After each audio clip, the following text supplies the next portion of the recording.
Welcome students, welcome to কেমিক্সাদা।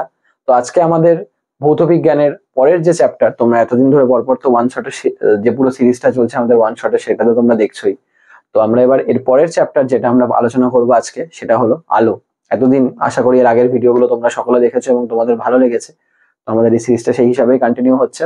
তো আজকে আলোর আমরা ভিডিও দেখবো। আলোর ভিডিওটাকে আমরা মূলত দুটো ভাগে ভাগ করেছি, কারণ তোমরা জানো আলোর ওয়েটেজটা অনেকটা বেশি এবং আলো চ্যাপ্টারটা অনেকটা বড়, যাতে তোমাদেরই দেখতে এবং বুঝতে সুবিধা হয়। আমরা দুটো পার্টে ভাগ করে পুরো ভিডিওটা করেছি। তো ভালোভাবে দেখতে থাকো, এটা প্রথম পার্ট, এবং এটা দেখা হয়ে গেলে তোমরা পরের পার্টটাও দেখতে পারবে। তো ভালোভাবে দেখতে থাকো এবং নোটস প্রয়োজন হলে বানাও, নাহলে না বানিও না, কিন্তু হ্যাঁ ভালো করে দেখে মেন মেন পয়েন্টস গুলো, মেন মেন জায়গাগুলো ভালো করে মাথায় রেখে দাও। চলো শুরু করা যাক।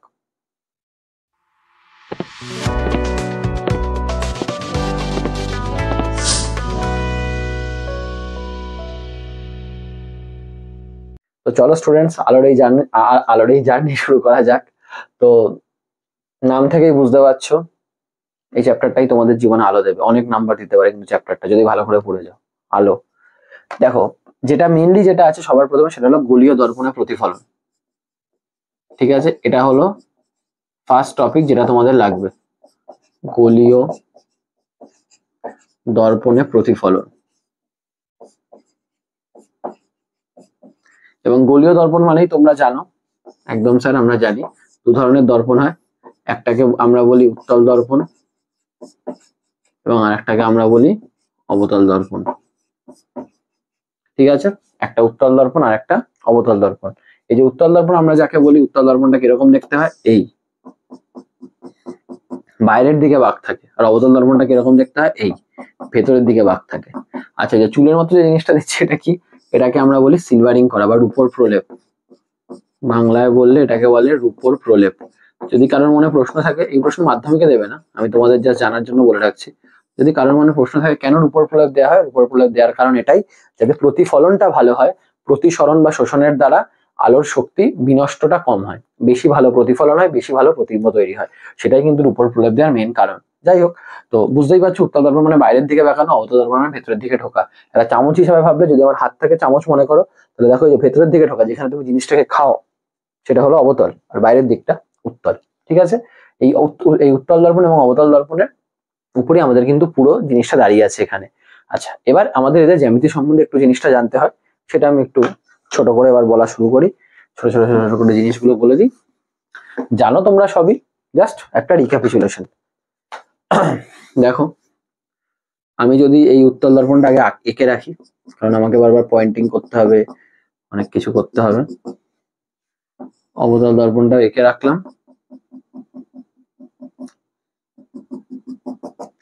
দেখো, এই উত্তল দর্পণ, এই অবতল দর্পণ, এদের যে সবার প্রথম যে জিনিসটা, সেটা হলো বক্রতা কেন্দ্র। বক্রতা কেন্দ্র জিনিসটা কি? বক্রতা কেন্দ্র হলো, এই দেখো অবতল দর্পণটা একটা গোলকের অংশ, আসলে একটা গোলক থেকে যেন এটাকে কেটে নেওয়া হয়েছে।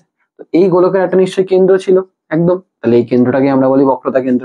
একইভাবে উত্তল দর্পণটা দেখো একটা গোলকের অংশ, সেটার একটা কেন্দ্র ছিল নিশ্চয়ই, একদম, তাহলে এটাই হলো বক্রতা কেন্দ্র। তাহলে এরাই হলো আমাদের বক্রতা কেন্দ্র। ঠিক আছে, তার মানে উত্তল দর্পণ এবং অবতল দর্পণ যে গোলকের অংশ, সেই গোলকের কেন্দ্রটাই বক্রতা কেন্দ্র। একইভাবে এই গোলকের একটা ব্যাসার্ধ আছে, এই গোলকে একটা ব্যাসার্ধ আছে, এই যে এটা হলো সেই ব্যাসার্ধটা, কেন্দ্র থেকে পরিধির দূরত্ব ব্যাসার্ধ, এটাকে আমরা বলি বক্রতা ব্যাসার্ধ। বক্রতা ব্যাসার্ধ। একইভাবে এদিকেও কিন্তু আমরা বলতে পারি বক্রতা ব্যাসার্ধ। আর কি আছে? আর আছে হলো এই যে উত্তল দর্পণ, অবতল দর্পণ, এই দর্পণের একদম মধ্যবিন্দুটা, এই যে একদম মধ্যবিন্দুটা, এটাকে আমরা বলি মেরু।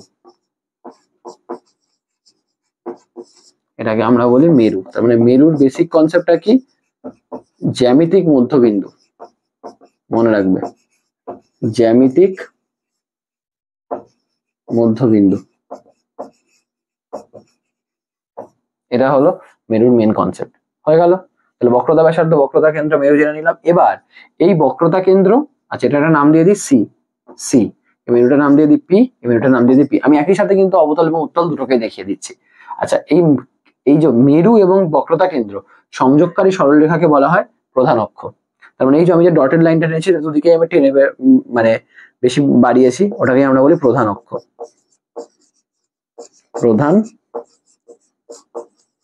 এদিকে এবং এদিকে যে ডটেড লাইনটাই, এটা প্রধান অক্ষ।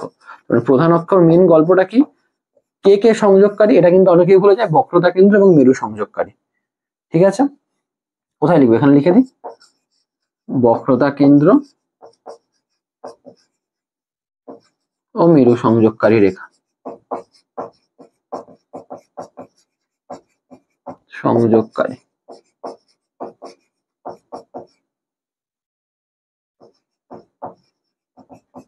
ঠিক আছে, তো এই আমাদের প্রধান অক্ষের ব্যাপারটা দাঁড়িয়ে গেল। আচ্ছা, প্রধান অক্ষের পরে আমাদের যেটা আসে, তো এই জিনিসগুলো হলো, হ্যাঁ আরেকটা জিনিস এখানে আছে, সেটা হলো উন্মেষ। উন্মেষ মানে কোন জায়গাটা, এই দেখতে পাচ্ছ, এই দর্পণের যে জায়গাটার মধ্যে আলো পড়তে পারে, এখানেও যদি আমি আঁকি, এই দেখো একটু বেঁকে গেল, বাট আমার বক্তব্য যে জায়গাটার মধ্যে আলো পড়তে পারে এটাকে বলা হবে উন্মেষ। এই যে এটাকে বলা হবে উন্মেষ। ঠিক আছে, মানে দর্পণের ব্যাসকে অনেক সময়, মানে এটাকে বলা হয় দর্পণের ব্যাস, দর্পণের ব্যাস, বা আমরা আরেকটা ভাষায় বলতে পারি যে যে জায়গার মধ্যে আলো পড়তে পারে। দেখো এর বাইরে কিন্তু পড়লে আলো পড়বে না, আলো পড়লে এর মধ্যেই থাকবে। তো এইটা মোটামুটি আমাদের দর্পণের জ্যামিতি আর কি, যে জিনিসটা আমাদের লাগে, যে জিনিসটা আমাদের জানতে হয়, যে জিনিসটা আমাদের করতে হয়। তো দর্পণের জ্যামিতিটা যেন মাথায় থাকে, দর্পণের জ্যামিতিটা কিন্তু আমাদের খুব কাজে লাগে। ঠিক আছে, এই জায়গাটা হয়ে গেল, তাহলে এই জায়গাটাকে মুছে দিই চট করে, তোমরা দেখে নিয়েছো আশা করি।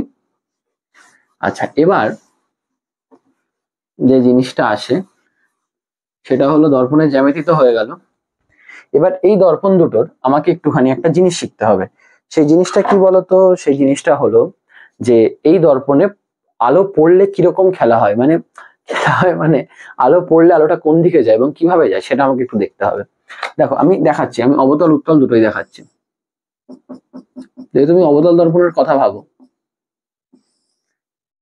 এই তোমার মেরু, এই তোমার বক্রতা কেন্দ্র, ধরো একটা আলো পড়লো, ভালো করে বুঝবে, হ্যাঁ আগে অবতল দেখাই তারপর উত্তল দেখাবো। সবসময় সমতল দর্পণের কথা মনে করবে, সবসময় সমতল দর্পণের ক্ষেত্রে কি হতো, সমতল দর্পণের ক্ষেত্রে এই আলো পড়তো, এই অভিলম্ব আঁকতাম, এই আপতন কোণ, এই প্রতিফলন কোণ সমান সমান হতো। তার মানে এখানেও তাই, আলো পড়লে আমাকে এটা কি করতে হবে, একটা লম্ব আঁকতে হবে। তো মনে রাখবে সবসময় গোলকের মধ্যে লম্ব সবসময় কেন্দ্র দিয়ে যায়, গোলকের মধ্যে লম্ব সবসময় কেন্দ্র দিয়ে যায়, এটা কিন্তু অঙ্কের একটা উপপাদ্য। কেন্দ্র দিয়ে যে রেখাটা যায় সেটাই কিন্তু এই বিন্দুটা স্পর্শকের উপর লম্ব হয়। ক্লাস 9-এ বা 10-এ তোমাদের উপপাদ্যটা হয়তো ছিল, আমার খেয়াল নেই, যাই হোক। তো এই যে আপাতিত রশ্মি তোমাকে লম্ব আঁকতে হলো, এটাই তোমার অভিলম্ব, তাহলে এটা তোমার কি আপতন কোণ। এবার তুমি বলো, আলো এইদিকে লম্ব, এই আলোটা পড়েছে, তারপর উল্টো দিকে মানে বেরিয়ে গেল অভিলম্বের ওইদিকে, আলোটা এরকম পড়লো এইদিকে লম্ব, তার মানে এইদিকে বেরিয়ে আসবে। ঠিক, তার মানে এটা আর একদম সেম অ্যাঙ্গেলে বেরিয়ে আসবে, এটাই হয়। তার মানে অবতল দর্পণ ব্যাপারটা কি হলো, অবতল দর্পণ আলোটা পড়লে ভেতর দিকে ঢুকে গেল। আমি যদি এখন নিচ দিয়েও আঁকি, এইখানে যদি আলো পড়ে তাহলে এখানে একটা অভিলম্ব আঁকতে হবে, অভিলম্বটা এরকম দেখতে হবে, মানে এবার কোনটা এটা হলে এবার এইদিকে বেঁকে যাবে।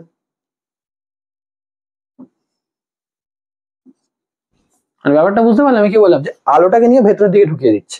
কিন্তু উত্তল দর্পণ কি করছে, উল্টো দিকে, এই ধরো আমার মেরু, এই আমার বক্রতা কেন্দ্র, উত্তল দর্পণের উপর আলো পড়লো, এবার আমাকে অভিলম্ব আঁকতে হবে, অভিলম্ব কেন্দ্র দিয়ে যায়, কেন্দ্র তো এইদিকে, আমার এই হলো আমার অভিলম্ব, তাহলে এটা আই। এবারও এইদিকে বেঁকবে না এইদিকে বেঁকবে, স্যার অভিলম্ব এইদিকে, আলোটা এরকম আসতে মানে এইদিকে যাবে, একদম এইদিকে গেল। একইভাবে যদি এখান দিয়েও আলো আসে, তুমি আঁকো এখান দিয়ে অভিলম্ব, এটা আই, তার মানে এরকম এসে অভিলম্ব এইদিকে যাবে, তার মানে এদিকে চলে আসবে। তার মানে কি হচ্ছে, উত্তল দর্পণ আলোটাকে ছড়িয়ে দিচ্ছে, অবতল দর্পণ আলোটাকে ঢুকিয়ে দিচ্ছে। এইটা খুব ইম্পর্টেন্ট জিনিস। তাই জন্য অবতল দর্পণকে বলা হয় অভিসারী দর্পণ, মনে রাখবে, অভিসারী। অভিসারী কেন, দেখো আলোটাকে একটা বিন্দুতে ঢুকিয়ে দিচ্ছে, মিলিয়ে দেওয়ার চেষ্টা করছে, এটা মেলেনি ঠিক মতো, বাট প্রপারলি আঁকলে এটা মিলতো, রেখাগুলো একটু বেঁকা আছে তাই, বাট বক্তব্যটাকে মিলিয়ে দিচ্ছে। বাট উত্তল দর্পণ কি করছে, ছড়িয়ে দিচ্ছে, তাই এটাকে আমরা বলবো অপসারী দর্পণ। ইম্পর্টেন্ট জিনিস কিন্তু, এবং আমি তোমাদের এটাও শিখিয়ে দিলাম কেন ভেতরে ঢোকে কেন বাইরে যায়, এটা কিন্তু সচরাচর আলোচনা করা হয় না। এই জিনিসটা কিন্তু এই কনসেপ্ট থেকেই কিন্তু এই জিনিসটা এসছে। হয়ে গেল। এবার এখান থেকে আমরা যেটা শিখবো সেটা হলো ফোকাস, যেটা খুব ইম্পর্টেন্ট একটা জায়গা। ফোকাস জীবনেও দরকার, আলোর চ্যাপ্টারেও দরকার। তো ফোকাস জিনিসটা কি? দেখো, ফোকাস জিনিসটা হলো অবতল দর্পণের ক্ষেত্রে বা উত্তল দর্পণের ক্ষেত্রে, উভয় ক্ষেত্রেই বলতে পারি, এই আমার মেরু, এই আমার বক্রতা কেন্দ্র ধরে নাও, প্রধান অক্ষের সমান্তরাল রশ্মি, প্রধান অক্ষের সমান্তরাল রশ্মি বেঁকে যাচ্ছে শুধু আমার, প্রধান অক্ষের সমান্তরাল রশ্মি দর্পণ কর্তৃক প্রতিফলিত হয়ে প্রধান অক্ষের উপর একটা নির্দিষ্ট বিন্দু দিয়ে যায়, এই বিন্দুটাকে বলে ফোকাস। যে কোনো প্রধান অক্ষের সমান্তরাল রশ্মি আসলেই, মানে যদি আলোটা এখান থেকেও আসে প্রধান অক্ষের সমান্তরাল, ওই ফোকাস দিয়েই যাবে। আপনার লেখার আকার একটু বেঁকে গেছে, সেটা তুমি জানো, আমি হাতে আঁকছি তাই জন্য মনে হচ্ছে, বাট বক্তব্যটা কি? প্রধান অক্ষের সমান্তরাল রশ্মি দর্পণের প্রতিফলনের পর কোন একটা বিন্দুতে মিলিত হয়, সেটাকে বলে এর ফোকাস। ঠিক আছে। এবং উত্তল দর্পণের ক্ষেত্রে ব্যাপারটা কি হয়, এক্ষুনি তোমাদের শেখালাম, উত্তল দর্পণ এরকম ভেতরে ঢুকে যায় না, এদিকে পি এদিকে সি, উত্তল দর্পণে এরকম আলো আসলো, মনে হয় যেন একটা পেছনে একটা পয়েন্ট থেকে আসছে, দেখো মনে হচ্ছে আলো আসলো, মনে হচ্ছে যেন পেছনে একটা পয়েন্ট থেকে আসছে, মানে এখানে তো আলো ছড়িয়ে দিচ্ছে না, তো যদি তুমি এদিকে চোখ রাখো তোমার মনে হয় আলোটা পিছনে একটা বিন্দু থেকে আসছে, তাহলে ওটাই হলো ফোকাস। তো এটাকেই আমরা বলতে পারি যে প্রধান অক্ষের সমান্তরাল রশ্মি, প্রধান অক্ষের সমান্তরাল রশ্মি প্রতিফলনের পর, আচ্ছা এটা আমি আর লিখছি না কারণ লিখতে গেলে আরো বেশি সময় চলে যাবে। প্রধান অক্ষের সমান্তরাল রশ্মি প্রতিফলনের পর প্রধান অক্ষের উপর যে বিন্দুতে মিলিত হয়, এটা অবতল দর্পণের ক্ষেত্রে, বা যে বিন্দু থেকে আসছে বলে মনে হয়, সেটাকে আমরা দর্পণের ফোকাস বলি। মনে রাখবে, অবতল দর্পণের যে ফোকাসটা এটা কিন্তু সৎ, সৎ মানে কেন, ও একটা বিন্দুতে মিলিত হচ্ছে, আর উত্তল দর্পণের যে ফোকাসটা এটা কিন্তু অসৎ, কারণ এটা আমাদের মনে হয় একটা বিন্দু থেকে আসছে, একটা মিলিত হচ্ছে, একটা একটা বিন্দু থেকে আসছে। ঠিক আছে। তো এটাই হলো এখানের ব্যাপার। এবং এখানে পিএফ মানে মেরু থেকে এই ফোকাসের দূরত্বটা, এটাকে আমরা বলি ফোকাস দৈর্ঘ্য, এটাকে আমরা বলি ফোকাস দৈর্ঘ্য। ইম্পর্টেন্ট জিনিস অবশ্যই কিন্তু মাথায় রাখবে। এই ফোকাসের ক্ষেত্রে আরো দুটো জিনিসও আছে, সেটা হলো আমি আরেকবার দেখিয়ে দিই, এটা তো আশা করি বুঝতে পেরেছো। আমি ডেফিনিশনটা লিখলাম না কারণ বেকার সময় যাবে, তোমরাও ডেফিনিশন জানো, আমিও জানি, আমার বক্তব্য তোমাদের শুধু মনে করানো, কারণ তোমরা অলরেডি এই জিনিসগুলো কিন্তু পড়েছো। আচ্ছা, এই যদি মেরু হয়, এই যদি ফোকাস হয়, এই যদি বক্রতা কেন্দ্র হয়, এই ফোকাসের যদি তুমি উপর যদি তল কল্পনা করো, যেটাই প্রধান অক্ষের উপর লম্ব, এটাকে বলে ফোকাস তল। মনে রাখবে, ফোকাসের উপর অঙ্কিত একটি কাল্পনিক তল যেটি ফোকাসের উপর লম্ব, সেটাকে বলা হয় হলো ফোকাস তল। তো এরা হলো ফোকাস তল, মনে রাখবে। ফোকাসের মধ্যে দিয়ে গেছে এবং প্রধান অক্ষের উপর লম্ব, এটাই এর বক্তব্য। ফোকাসের মধ্য দিয়ে এবং প্রধান অক্ষের উপর লম্ব, এই জিনিসটা কিন্তু এখানে মাথায় রাখবে, এটা হলো একটা গুরুত্বপূর্ণ জিনিস, খুবই ইম্পর্টেন্ট জিনিস। আচ্ছা, এবং এই ফোকাস তলের উপর ফোকাস বিন্দু বাদে অসংখ্য বিন্দু আছে, একটা তল তো সেই বিন্দুগুলোকে বলে গৌণ ফোকাস। ইম্পর্টেন্ট জিনিস মাথায় রেখে দেবে, গৌণ ফোকাস। এটা কিন্তু ফোকাস তলের উপর অসংখ্য বিন্দু ফোকাস বাদে, তো এদের সংখ্যা কত? অসংখ্য। এটা কখন কাজ করে জানো? যখন ধরো এরকম কোন রশ্মি এলো, এই রশ্মিগুলো দেখো নিজেরা সমান্তরাল কিন্তু প্রধান অক্ষের সমান্তরাল নয়, এরা প্রতিফলনের পর ফোকাসে মিলিত হয় না, ফোকাস তলে মিলিত হয়। এই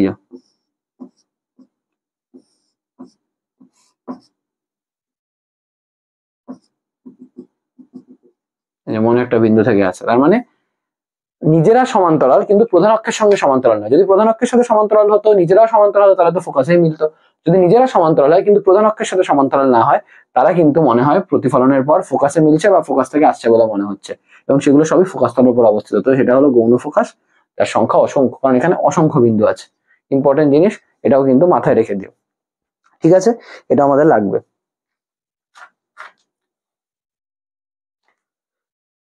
তো এবার আমাদের এই জিনিসগুলো মোটামুটি উত্তর অবতল দর্পণের ক্ষেত্রে হলো।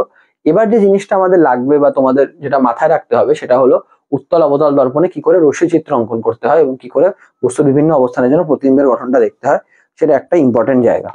ঠিক আছে, তো রশ্মি চিত্র অঙ্কনের ক্ষেত্রে আমি তোমাদের বলবো যা তোমাদের দরকার, 2-3টে রশ্মির ব্যাপারে সবসময় মাথায় রাখবে, পরীক্ষায় প্রশ্ন আসতে পারে যে অবতল দর্পণ এবং উত্তল দর্পণ দুটোকেই মানে একইভাবে দেখাচ্ছি।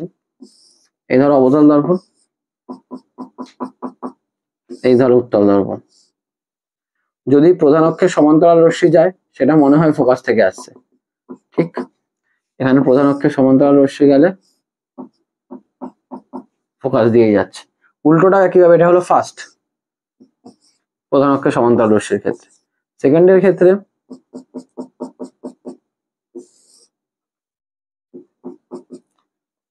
যদি ফোকাসের দিকে কোনো রশ্মি আসে সেটা প্রতিফলনের প্রধান অক্ষের সমান্তরাল যায়। ঠিক দেখো এর উল্টো, সমান্তরাল গেলে ফোকাস দিয়ে যায়, ফোকাসের দিকে আসলে সমান্তরাল হয়ে যায়। একইভাবে এখানেও কিন্তু ব্যাপারটা তাই, যদি কোনো রশ্মি ফোকাস দিয়ে যায় তাহলে প্রতিফলনের পর সমান্তরাল হয়ে যাবে, একদম উল্টো কেস। থার্ড কেস যেটা ইম্পর্টেন্ট জিনিস, এই দুটো আশা করে দেখে নিয়েছো তাই মুছে দিচ্ছি। থার্ড কেস যেটা,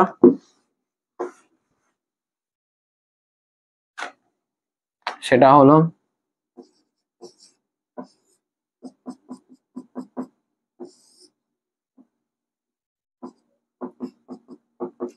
যদি কোনো রশ্মি বক্রতা কেন্দ্রের দিকে আসে, মানে এটা না থাকলে বক্রতা কেন্দ্রের দিকে, তো যেমন আসবে তেমন ফেরত চলে যাবে।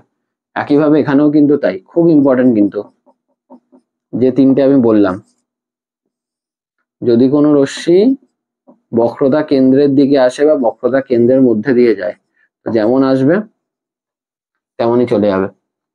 তার কারণ হলো লম্ব আপাতন। লম্ব আপাতনের ক্ষেত্রে মনে রাখবে যেমন আসে তেমন চলে যায়, যদি এটা লম্ব হয়ে পড়ে।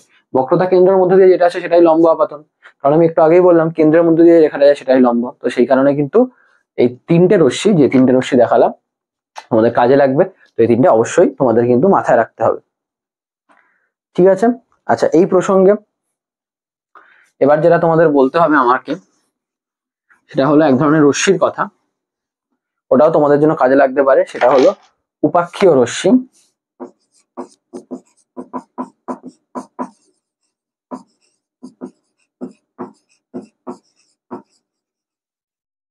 আর আরেকটা হলো প্রান্তিক রশ্মি। এই দুই ধরনের রশ্মির ব্যাপারে একটু জানতে হবে। উপাক্ষীয় রশ্মি মানে সেই সমস্ত রশ্মি যারা প্রধান অক্ষের খুব কাছাকাছি, আমি ধরো অবতল দর্পণ দিয়ে দেখাচ্ছি, ধরো একদম কাছ দিয়ে যাচ্ছে, তো প্রধান অক্ষের কাছাকাছি রশ্মিগুলোকে বলে উপাক্ষীয় রশ্মি। আমি কিন্তু ডেফিনেশন গুলো লিখছি না, হয়তো অনেকটা সময় চলে যাবে। প্রান্তিক রশ্মিটা কি, তোমরা কিন্তু আমার একটু জায়গাটা একটু স্লো করে বা রিভাইন্ড করে বারবার শুনে তোমরা চাইলে লিখে ফেলতে পারো যদি তোমাদের দরকার হয়। প্রান্তিক রশ্মি কি, একটু প্রধান অক্ষ থেকে দূর দিয়ে যাবে। তার মানে যে সমস্ত রশ্মি প্রধান অক্ষের খুব কাছাকাছি থাকে তাদেরকে বলে উপাক্ষীয় রশ্মি, আর যারা অনেক দূর দিয়ে যায় তাদেরকে বলে প্রান্তিক রশ্মি। আমাদের পুরো সিলেবাস আলোচনা কিন্তু উপাক্ষীয় রশ্মিকেই ঘিরে, প্রান্তিক রশ্মিকে ঘিরে নয়। আর আমি এখানে অবতল দর্পণ লিখেছি মানে তার মানে এই নয় যে শুধু অবতল দর্পণেই উপাক্ষীয় রশ্মি প্রান্তিক রশ্মির কথা আসে, উত্তল দর্পণে একইভাবে আসে। আমার বক্তব্য এখানে রশ্মি নিয়ে, দর্পণ নিয়ে নয়, তাই জন্য আমি মানে অবতল দর্পণটাই আমার হাত দিয়ে বেরোলো, আমি তাই ওটাই আর কি আঁকলাম।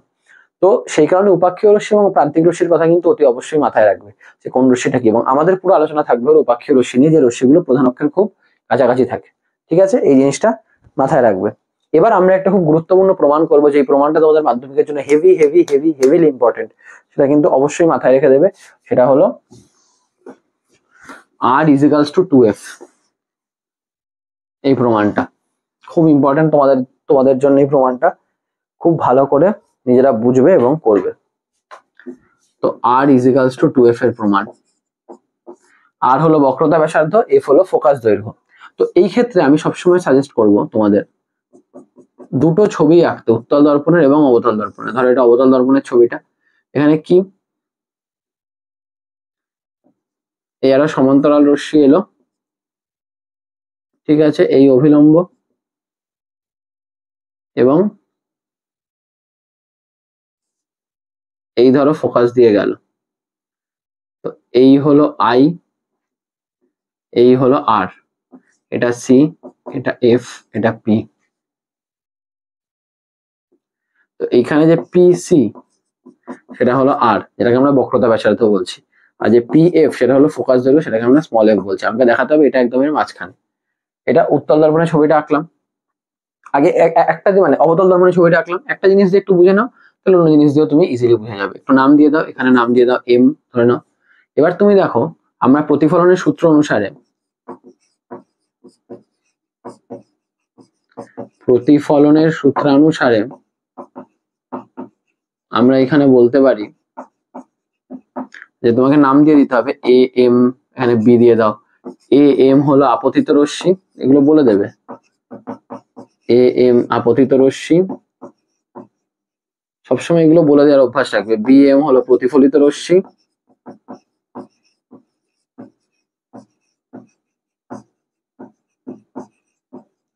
পারলে এখানেও নাম দিয়ে দাও এম এম ড্যাশ, অনেকেই নাম দিয়ে দিচ্ছে এম এম ওয়ান ধরে নাও, এম ড্যাশ এম ওয়ান, কারণ অলরেডি এম লিখেছি। তো এম ড্যাশ এম ওয়ান হলো অবতল দর্পণ, মানে দর্পণ বলে লিখে দাও শুধু, ঠিক আছে। তো এইখানে সিএম হলো অভিলম্ব, যেটা বক্রতা কেন্দ্রের মধ্যে দিয়ে গেছে। যত লিখে এক্সপ্লেন করবে তত ভালো, ঠিক আছে। তোমার এখানে আপতন কোণ,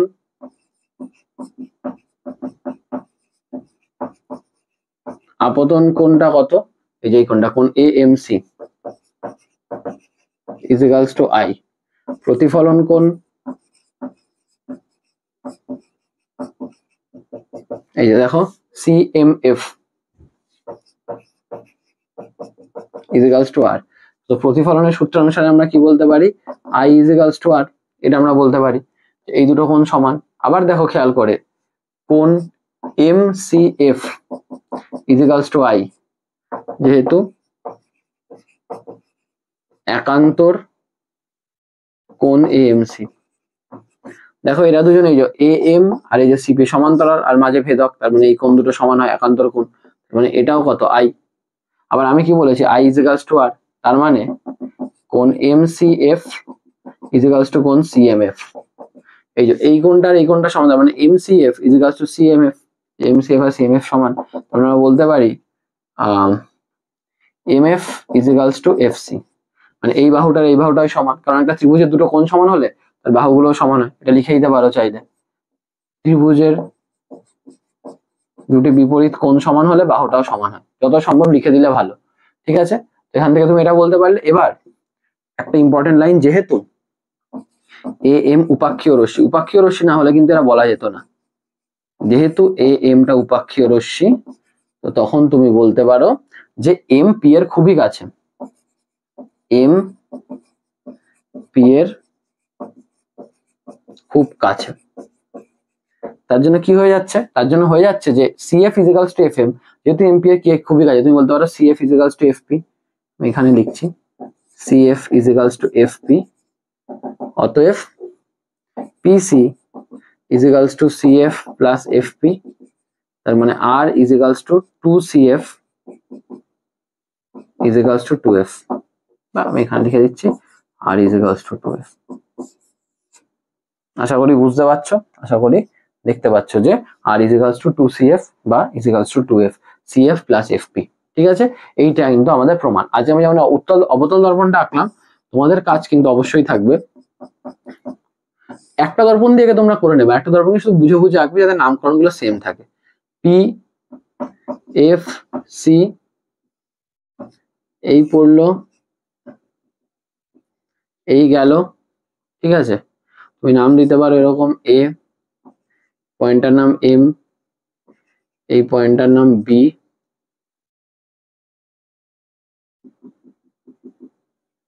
ঠিক আছে। এইটা হলো আপতন কোণ আই, এটা হলো প্রতিফলন কোণ আর। আর মজাটা হলো কোথায়,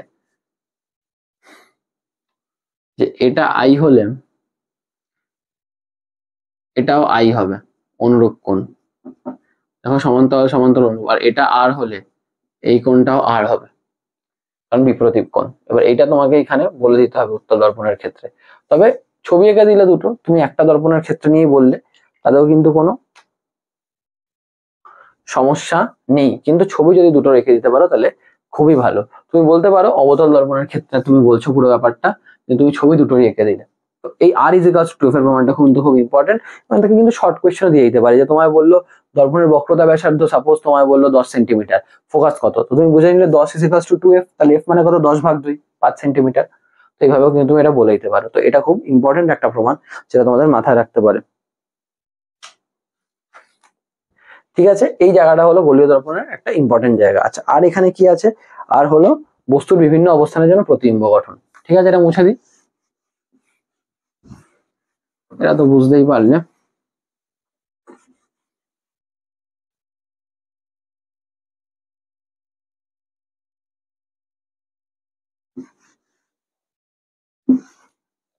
দেখতে হবে বস্তুর বিভিন্ন অবস্থানের জন্য প্রতিবিম্ব গঠন, ইম্পর্টেন্ট জায়গা।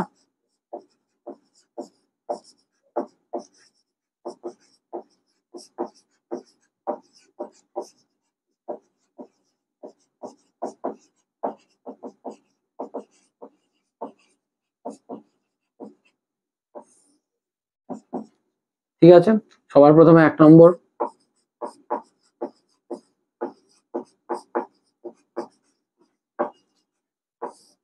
বস্তু অসীমে। বস্তু অসীমে হলে কি হয় তোমরা জানো, এই অসীম থেকে সমান্তরাল রশ্মিগুচ্ছ আসে, এসে কোথায় মিলিত হয়, ফোকাসে মিলিত হয়।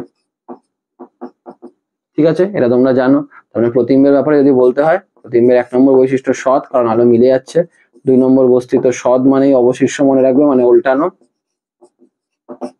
3 নম্বর বৈশিষ্ট্য অতি ক্ষুদ্র, দেখো একদম বিন্দু হয়ে গেছে। আর 4 নম্বর ফোকাসে, বস্তুর অবস্থান মানে প্রতিবিম্বের অবস্থান। ঠিক আছে, এরপরে সেকেন্ড আসে কি, বস্তু আরেকটু কাছে। ঠিক আছে, বস্তু সি এর বাইরে, বক্রতা কেন্দ্রের বাইরে, এভাবেও তোমরা অভিহিত করতে পারো।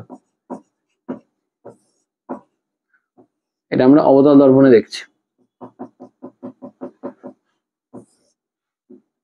এটা পি, এটা এফ, এটা সি। তো আমি বলেছো সি এর বাইরে, সি এর বাইরে মানে এই জায়গাটা আমি ধরে নিই বস্তু। একটা সমান্তরাল রশ্মি গেলে কোথা দিয়ে যায়, ফোকাস দিয়ে যায়। আর একটা রশ্মি যদি বক্রতা কেন্দ্র দিয়ে যায়, তাহলে একদম যেমন যায় তেমনই ফেরত চলে আসে, দেখো যেমন গেল তেমন ফেরত চলে এলো। তো এরা দুজন মিলে এখানে প্রতিবিম্ব তৈরি করলো, এবং প্রতিবিম্বটা সাইজে ছোট হলো এর থেকে।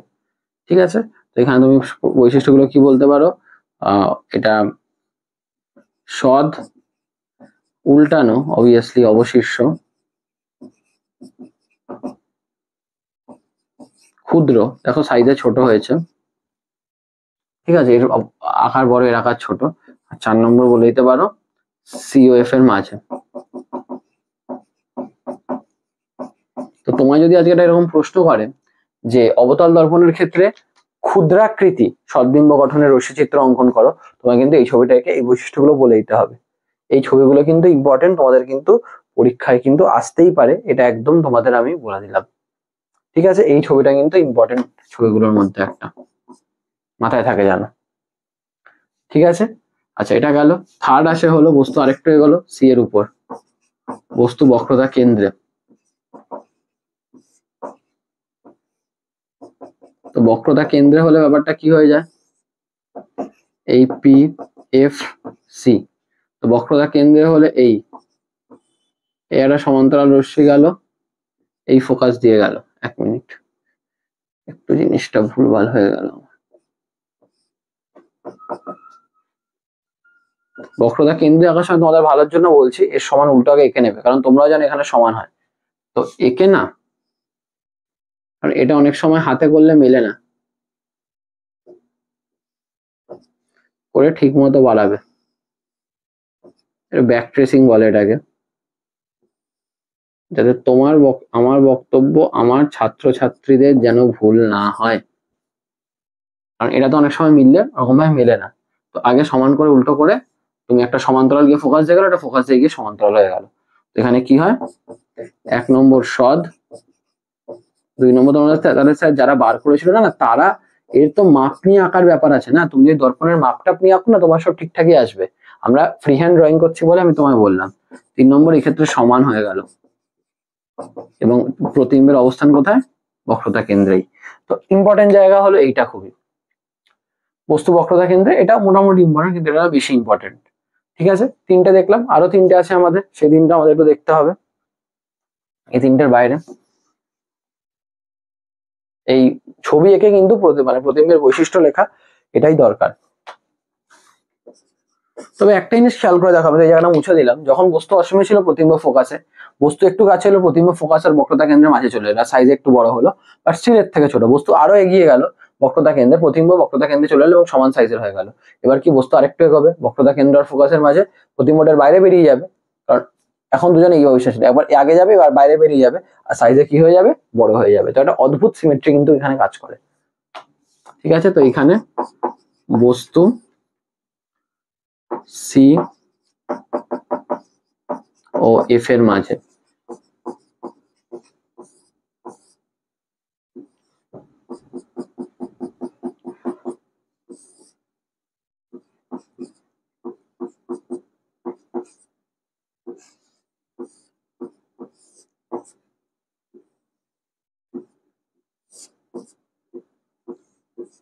ঠিক আছে, এটা ছোট এটা বড়, তো এখানে কি বলতে পারো, সদ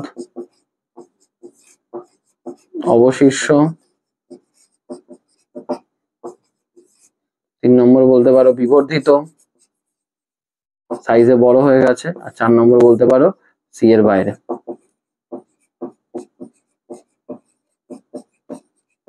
ঠিক আছে, এবার 5 নম্বর ছবিটা আমরা দেখবো।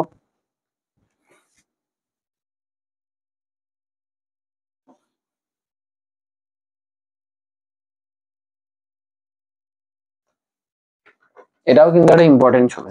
কেন ইম্পর্টেন্ট ছবি, পরীক্ষা কিরকম ভাবে প্রশ্ন আসতে পারে, অবতল দর্পণ দ্বারা কোন বস্তুর বিবর্ধিত সদ্বিম্ব গঠনের রশ্মি চিত্র অঙ্কন করো। বিবর্ধিত সদ্বিম্ব, আর ওটা ছিল ক্ষুদ্রাকৃতির সদ্বিম্ব, যেটাই মুছে দিলাম, তো মাথায় থাকে জানো।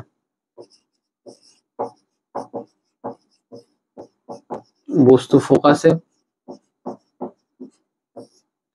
থাকলে ব্যাপারটা কি হয়ে যাচ্ছে, ওই পি এফ সি বস্তু যখন একদম ফোকাসে, এই সমান্তরালে গিয়ে এখানে যাচ্ছে, আর এই বক্রতা কেন্দ্র দিয়ে গেলে এটাও সমান্তরালে বেরিয়ে যাচ্ছে, যেমন যাচ্ছে তেমন চলে, তখন দুজনের সমান্তরাল, কোথায় গিয়ে মিলছে ভগবান জানে। তো সদ অবশীর্ষ এত মানে সমান্তরাল যাচ্ছে, কোথাও মিলছে, আমরা বলতে পারি আকারে অনেক বড়, তো অতি বিবর্ধিত আর কি।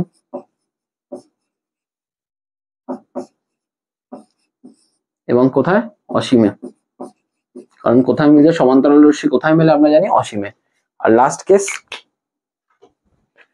এটা আবার একটা ইম্পর্টেন্ট কেস আসতে চলেছে, সেটা হলো বস্তু ফোকাস আর মেরুর মাঝখানে,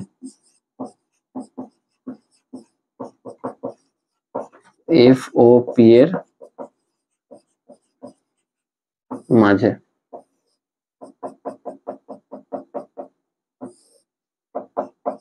পি এফ সি, তো এই সমান্তরাল গিয়ে ফোকাস দিয়ে গেল, আর এই বক্রতা কেন্দ্র দিয়ে গেল, পেছনে বাড়ালে মনে হবে এখান থেকে আসছে। ঠিক আছে, তার মানে এই বস্তুর এই পেছনে একটা সদ্বিম্ব তৈরি হলো, মানে অসদ্বিম্ব তৈরি হলো। এই ক্ষেত্রে কিন্তু এরা মিলছে না, বরঞ্চ সরে যাচ্ছে, মনে হয় পেছনে বাড়ালে জানো, তুমি যদি এখান দিয়ে চোখ দিয়ে দেখো মনে হয় যেন এখান থেকে আসছে আলোটা, এটা কিন্তু অসদ্বিম্ব, এই একটাই কিন্তু অসদ্বিম্ব তৈরি হয়, খুব ইম্পর্টেন্ট, ভালো করে মাথায় রেখে দেবে, একটাই অসদ্বিম্ব তৈরি হয়। অসদ্বিম্ব মানেই সমশীর্ষ, 3 নম্বর কি বিবর্ধিত, সাইজে বড় হয়, এবং বস্তুর অপর পাশ।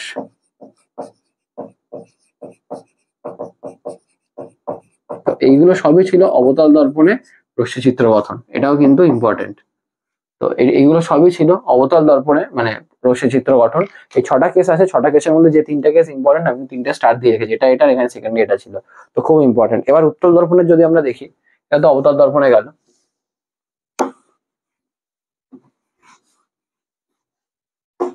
এবার যদি উত্তল দর্পণে আমরা দেখি রশ্মিচিত্র অঙ্কন, তো অবতল দর্পণে একটা জিনিস খেয়াল করলে, অবতল দর্পণে কিন্তু বেশিরভাগ সময় সদ্বিম্ব তৈরি হয়, শুধু লাস্ট একটা কেসে অসদ্বিম্ব তৈরি হয়েছে। উত্তল দর্পণে সেসবের ব্যাপার নেই, কিন্তু উত্তল দর্পণের একটাই মেন কেস আসলে টেকনিক্যালি, আসলে দুটো বলা যায়, বাট আমি মেনলি যেটা হয় সেটা দেখাচ্ছি। যে কোনো একটা বস্তু রেখেছে সমান্তরাল রশ্মি, মনে হয় ফোকাস থেকে আসছে, আর একটা বক্রতা কেন্দ্রের দিকে যাচ্ছে, যেমন যাচ্ছে তেমন ফেরত চলে যায়, দেখো ছড়িয়ে যাচ্ছে, তো পেছনে মনে হয় যেন এখান থেকে আসছে। তো সবসময় তাই হয় যে আমাদের প্রতিবিম্বটা অসৎই মনে হয় 1 নম্বর, সমশীর্ষই মনে হয় 2 নম্বর, এবং 3 নম্বর আকারে ছোট, আকারে খর্বাকৃতি, অনেক সময় খর্বাকৃতিও থাকতে পারে, এবং বস্তুর অপর মানে দর্পণের অপর পাশে। তো এটাই মেন কেস উত্তল দর্পণের। তো ছোট ছোট প্রতিবিম্ব তৈরি করে, এবং এখান থেকে একটা খুব গুরুত্বপূর্ণ প্রশ্ন আসে যে তুমি দর্পণে মানে দর্পণকে না ছুঁয়ে তুমি কি করে বুঝতে পারবে কোনটা অবতল দর্পণ কোনটা উত্তল দর্পণ? মানে দর্পণকে সহজে চেনার উপায় কি? সহজে চেনার উপায়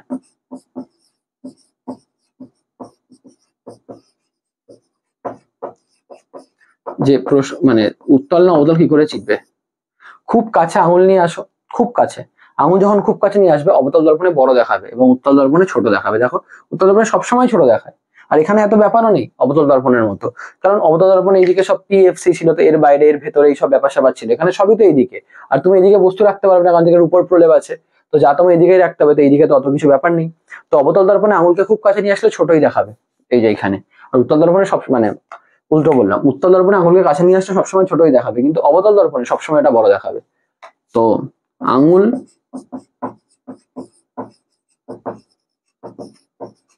খুব কাছে আনলে অবতলে কি হয়? বড় দেখায়। বড় দেখায় হলো অবতলে, আর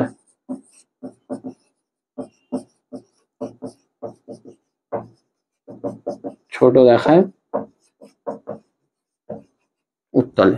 তো এটা কিন্তু আমাদের দর্পণ কিন্তু খুব সহজে ইজিলি চিনে যাওয়ার উপায়। তো এটা কিন্তু তোমাদের মনে রাখতে হবে।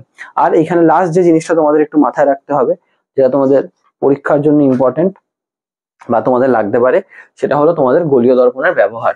ব্যবহারও কিন্তু একইভাবে ইম্পর্টেন্ট, ব্যবহারও কিন্তু একইভাবে ইম্পর্টেন্ট। তাহলেই কিন্তু এই টপিকটা শেষ হয়ে যায়। ব্যবহারের মধ্যে তোমাদের কি মাথায় রাখতে হবে? প্রথমে যদি বলি অবতল দর্পণ, অবতল দর্পণকে কোথায় কোথায় ইউজ করা হয়? 1 নম্বর শেভিং মিরার। এর কারণটা কি?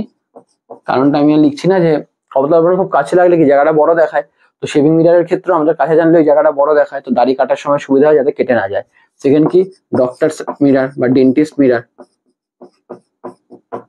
তার কারণ হলো দাঁতের সামনে যখন ধরে অবতল দর্পণ, তো জায়গাটাকে বড় দেখায়, তো ডেন্টিস্টের মানে দাঁত তুলতে বা দাঁতের উপর কিছু করতে অনেকটা সুবিধা হয়, তো সেটা অবতল দর্পণের কিন্তু অনেক বড় বৈশিষ্ট্য বা গুরুত্বপূর্ণ আমাদের কাজে লাগার মতো বৈশিষ্ট্য। ঠিক আছে, আর কোথায় ইউজ হয়? হেডলাইট, হেডলাইট মিরার, এটাও কিন্তু অনেক সময় প্রশ্ন আসে। কেন হেডলাইটের ক্ষেত্রে কেন ইউজ হয়? কারণ আমরা অবতল দর্পণে জানি ফোকাসে রাখলে, যদি আমরা অবতল দর্পণের ফোকাসে রাখি, তো আলো বেরিয়ে প্রতিফলিত হয়ে সমান্তরাল রশ্মিগুচ্ছে পরিণত হয়। তো কি হয়? হেডলাইটের আলো একটা দূর অব্দি যায়, সেই জন্য হেডলাইটে ব্যবহার করা হয়, যে ফোকাসে রাখা বস্তুর সমান্তরাল রশ্মিগুচ্ছ বেরোয়, যেটা অনেকটা দূর অব্দি যায়, তো রাস্তার অনেক দূর অব্দি দেখা যায়।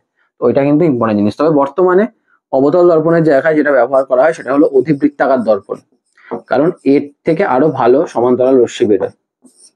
ঠিক আছে, জাস্ট মনে রেখে দেবে, মনে রেখে দেবে। এই হলো অবতল দর্পণের মেন ব্যবহার, যেগুলো তোমার লাগবে। আচ্ছা, উত্তল দর্পণের মেন ব্যবহার কি, যেগুলো তোমার লাগবে, সেটা হলো 1 ওআরভিএম। তাহলে sir ORVM outside rear view mirror. কি বললাম? Outside rear view mirror. বাংলায় বললে গাড়ির মানে 4 চাকার কথা বলছি কিন্তু আমি, ভিউ ফাইন্ডার।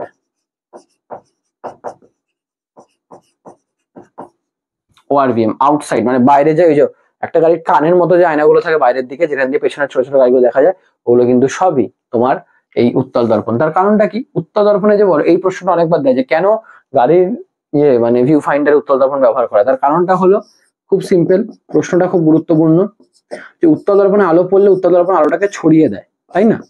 তো এর দৃষ্টি ক্ষেত্রটা অনেক বড়, তো ফার্স্ট রিজন হলো দৃষ্টিক্ষেত্র বেশি, দৃষ্টিক্ষেত্র বেশি কারণ অপসারী দর্পণ না, ও আলোকে ছড়িয়ে দেয় অপসারী ধর্মের জন্য। আর কি, উত্তর দর্পণ সবসময় বস্তুর ছোট প্রতিবিম্ব তৈরি করে এবং সোজা প্রতিবিম্ব তৈরি করে। তার মানে গাড়ি যেখানেই থাকুক ছোট ছোট প্রতিবিম্ব, তার মানে ছোট ছোট প্রতিবিম্ব তৈরি হয়, ছোট ছোট প্রতিবিম্ব তৈরি হয়। এই ছোট ছোট প্রতিবিম্ব তৈরি হওয়ার ফলে কি হয়, দেখো একটা জিনিসেরই বড় প্রতিবিম্ব হয়ে গিয়ে পুরো জায়গাটা থেকে গেল, তার থেকে বেটার না ছোট ছোট ছোট ছোট ছোট ছোট প্রতিবিম্ব অনেকগুলো দেখা যাচ্ছে। তার মানে কি, যে গাড়ি চালাচ্ছে তার পেছনে অনেকগুলো গাড়ির প্রতিবিম্ব দেখতে পাচ্ছে, তার গাড়ি চালাতে সুবিধা হচ্ছে। ঠিক আছে, অনেক গুলো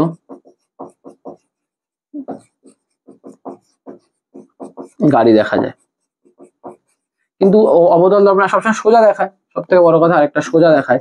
অবতল দর্পণ হলে কি হতো, গাড়ি কাছে আসতো সামনে যেত এরকম উল্টো সোজা হতো, কারণ অবতল দর্পণে ম্যাক্সিমাম সময় উল্টো হয়। তো এই কারণগুলোর জন্য উত্তল দর্পণকে গাড়ির ভিউ ফাইন্ডারে ব্যবহার করা হয়। এবং আরেকটা কি, স্ট্রিট লাইট, মনে রাখবে স্ট্রিট লাইট, কারণ স্ট্রিট লাইটের কাজটা কি, স্ট্রিট লাইট আলোটাকে ছড়িয়ে দেয়। তো যেহেতু আলোটাকে ছড়িয়ে দেয়, তাই জন্য ছড়িয়ে দেওয়ার জন্য উত্তল দর্পণই ব্যবহার করা হয়। তো এই জিনিসটাকে তোমরা মাথায় রাখতে পারো, খুব গুরুত্বপূর্ণ জায়গা, খুব ইম্পর্টেন্ট জায়গা, যেটা কিন্তু তোমাদের পরীক্ষার জন্য খুব কাজে লাগার জায়গা। যে যে জিনিসগুলো বললাম, যে পয়েন্টস গুলো বললাম, এগুলো বললে কিন্তু তোমাদের পরীক্ষা সত্যি বলতে প্রশ্ন তো আলোচনা হয়ে যায়। এগুলো প্রতিফলনের পার্ট। এবার প্রতিফলনের পরে যে আমাদের পার্টটা আসে সেটা হলো আমাদের প্রতিসরণের পার্ট। তুমি গোলীয় দর্পণের প্রতিফলনটা মুছে দিই।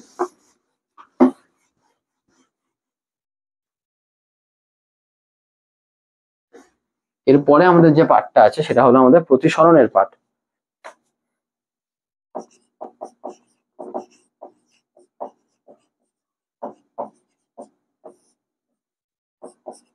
প্রতিসরণ,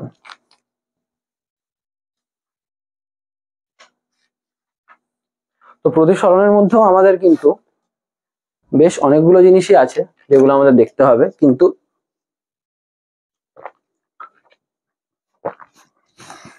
আস্তে আস্তে দেখতে হবে। তোমাদের সামনে জল ফল খাচ্ছি আর সাইডে যাচ্ছি না, কারণ ওটা রাত হয়ে গেছে শুট করতে করতে, তো চোখ ফুক দেখে হয়তো বুঝতেও পারছো। বাট চোখটা বড় কথা নয়, তোমরা ভালো করে যেগুলো পড়াচ্ছি সেগুলো দেখো, সেগুলো কিন্তু তোমাদের কাজে লাগবে। তো এবার আমরা প্রতিসরণের ক্ষেত্রে যে জিনিসটা দেখবো, যে প্রতিসরণের কোন কোন টপিকস গুলো আমাদের জন্য মেন লাগবে। দেখো, প্রতিসরণের বেসিক্সটা তোমরা জানো যে মাধ্যম পরিবর্তনে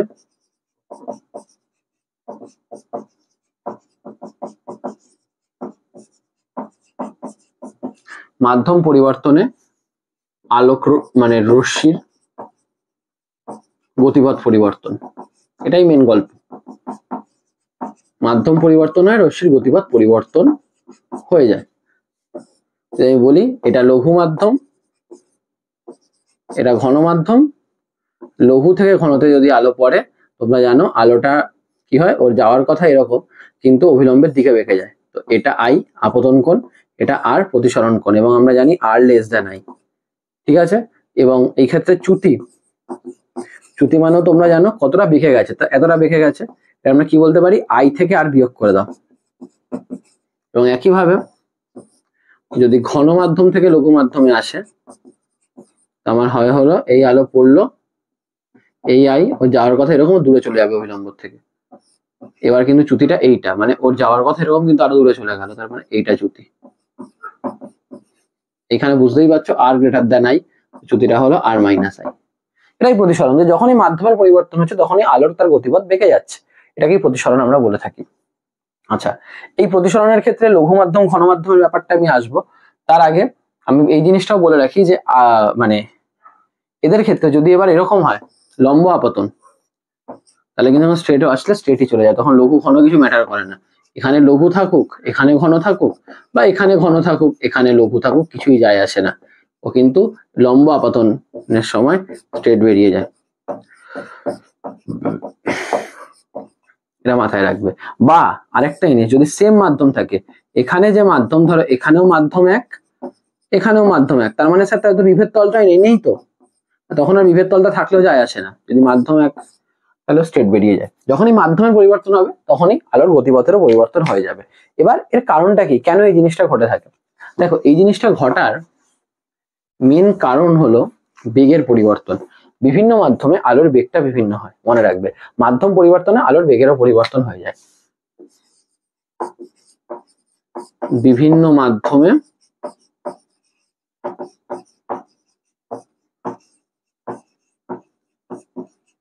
বিভিন্ন বেগ।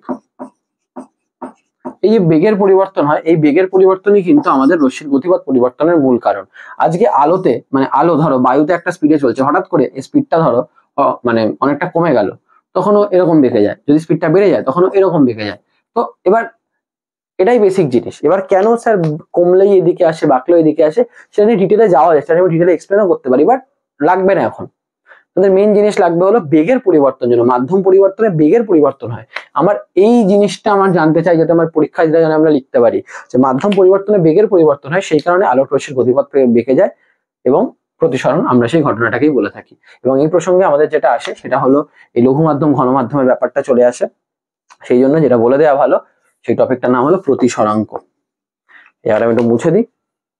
এই লঘু মাধ্যম ঘন মাধ্যম বলার জন্য সেটা আমাদের বলে দেওয়া ভালো প্রতিসরাঙ্ক। তোমরা আশা করি প্রতিসরণের মেন কারণটা কিন্তু বুঝতে পেরেছো, আশা রাখি আমি।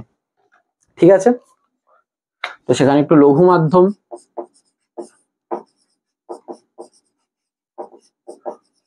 আর ঘন মাধ্যম সম্বন্ধে ছোট্ট করে বলে দিই। যে লঘু ঘন লিখলাম, লঘু মাধ্যম মানে আলোর বেগ তুলনামূলকভাবে বেশি, আর এখানে আলোর বেগ তুলনামূলকভাবে কম। কিন্তু তুলনামূলকভাবে, এই কথাটা আমাদের তুলনামূলক মানে কি, দুজনের মধ্যে একটা আলোচনা করে মানে কম্পেয়ার করে, তুলনামূলক, এটা যেন মাথায় থাকে। ঠিক আছে, মানে ধরো বায়ুতে আলোর বেগ ধরো 3 × 10⁸ মিটার পার সেকেন্ড, যেই জলে গেলে আলোর বেগ হয়ে গেল 2.25 × 10⁸ মিটার পার সেকেন্ড, আর যেই কাচের মধ্যে গেলে আলোর বেগ হয়ে গেল 2 × 10⁻⁷ মিটার পার সেকেন্ড। তুমি যদি বায়ু আর জলের মধ্যে কম্পেয়ার করো, দেখো কোথায় বেগ কম, জলে বেগ কম, তার মানে এখানে বেগ কম, সেটা ঘন মাধ্যম, তার মানে এই ক্ষেত্রে এটা ঘন এটা লঘু। এবার তুমি যদি জল আর কাচের মধ্যে কম্পেয়ার করো, জলের বেগ বেশি কাচের বেগ কম, তার মানে জল লঘু আর কাচ ঘন। মানে তুমি কাদের মধ্যে আলোচনা করছো এটা কিন্তু ম্যাটার করছে। আবার বায়ু কাচের মধ্যে বায়ু লঘু কাচ ঘন, তার মানে যেখানে স্পিড বেশি সেটা হলো লঘু। অনেকটা এরকম যে রাস্তায় ট্রাফিক জ্যাম কম, গাড়ি ইজিলি বেরিয়ে যাচ্ছে, তো লঘু। হালকা। ঘন মানে অনেক বেশি ট্রাফিক জ্যাম, গাড়ি যেতে পারছে না, তো ঘন মাধ্যম মানে বেগ কম। ঠিক আছে, এটা হলো লঘু মাধ্যম ঘন মাধ্যমের কনসেপ্ট, এভাবে তুমি মাথায় রাখতে পারো। এবার এই লঘু মাধ্যম ঘন মাধ্যমকে জানার জন্য আরেকটা রাশিও আছে যেটা আমাদের লাগবে, যেটা আমাদের জানতে হবে, খুব ইম্পর্টেন্ট টপিক তোমাদের 10 এর জন্য, সেটা হলো প্রতিসরাঙ্ক।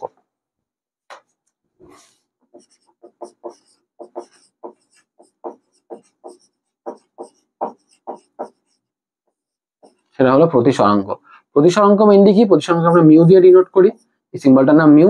এটা মেইনলি আমি সবসময় আমার ছাত্রছাত্রীদের বলি, এটা কোনো মাধ্যমিকে লিখে আসার বিষয় নয়, এটাকে আসলে আলোকীয় ঘনত্বের পরিমাপক। এটা নিয়ে সবারই কনফিউশন থাকে, ভালো করে দেখে নাও। আলোকীয় ঘনত্বের পরিমাপক এই প্রতিসরণ মানে প্রতিসরাঙ্ক, আলোকীয় ঘনত্বের পরিমাপক। এটা কিন্তু মাধ্যমিকে লেখার বা কোনো পরীক্ষায় লেখার জন্য নয়। আলোকীয় ঘনত্বের পরিমাপক মানে প্রতিসরাঙ্ক যার বেশি সে ঘন মাধ্যম, প্রতিসরাঙ্ক যার কম সে লঘু মাধ্যম। এটা কোনো বইতে কিন্তু এরকম ভাবে লেখা নেই, এটা আমি বোঝানোর জন্য বলি। তো তুমি এটা মনে রাখতে পারো, মিউ বেশি মানে ও ঘন মাধ্যম, আর মিউ কম মানে ও লঘু মাধ্যম। মনে রাখার একটা সোজা টেকনিক, যার মিউ বেশি সে ঘন মাধ্যম। এবার প্রতিসরাঙ্কের দুটো ভাগ আছে, একটাকে আমরা বলি পরম প্রতিসরাঙ্ক, আর একটাকে আমরা বলি আপেক্ষিক প্রতিসরাঙ্ক। একটা পরম একটা আপেক্ষিক। আচ্ছা, পরম প্রতিসরাঙ্কটা কি? পরম প্রতিসরাঙ্ক, যদি কোনো মাধ্যমে পরম প্রতিসরাঙ্ক বার করতে যাও, মিউ অফ এনি মাধ্যম is equals to C by V of that মাধ্যম। স্যার সি ভিটা কি স্যার? সি হলো আলোর বেগ, শূন্য স্থানে আলোর বেগ, আর ভি হলো যেই মাধ্যমের তুমি প্রতিসরাঙ্ক পরিমাপ করছো তার আলোর বেগ। বুঝলে না? তাহলে তুমি বার করছো মিউ অফ জল, তার মানে সি মানে শূন্যস্থানে আলোর বেগ, আর ভি অফ জল মানে জলে আলোর বেগ, তার মানে শূন্যস্থানে আলোর বেগ আর ওই মাধ্যমে আলোর বেগের অনুপাত, ওটাই হলো পরম প্রতিসরাঙ্ক।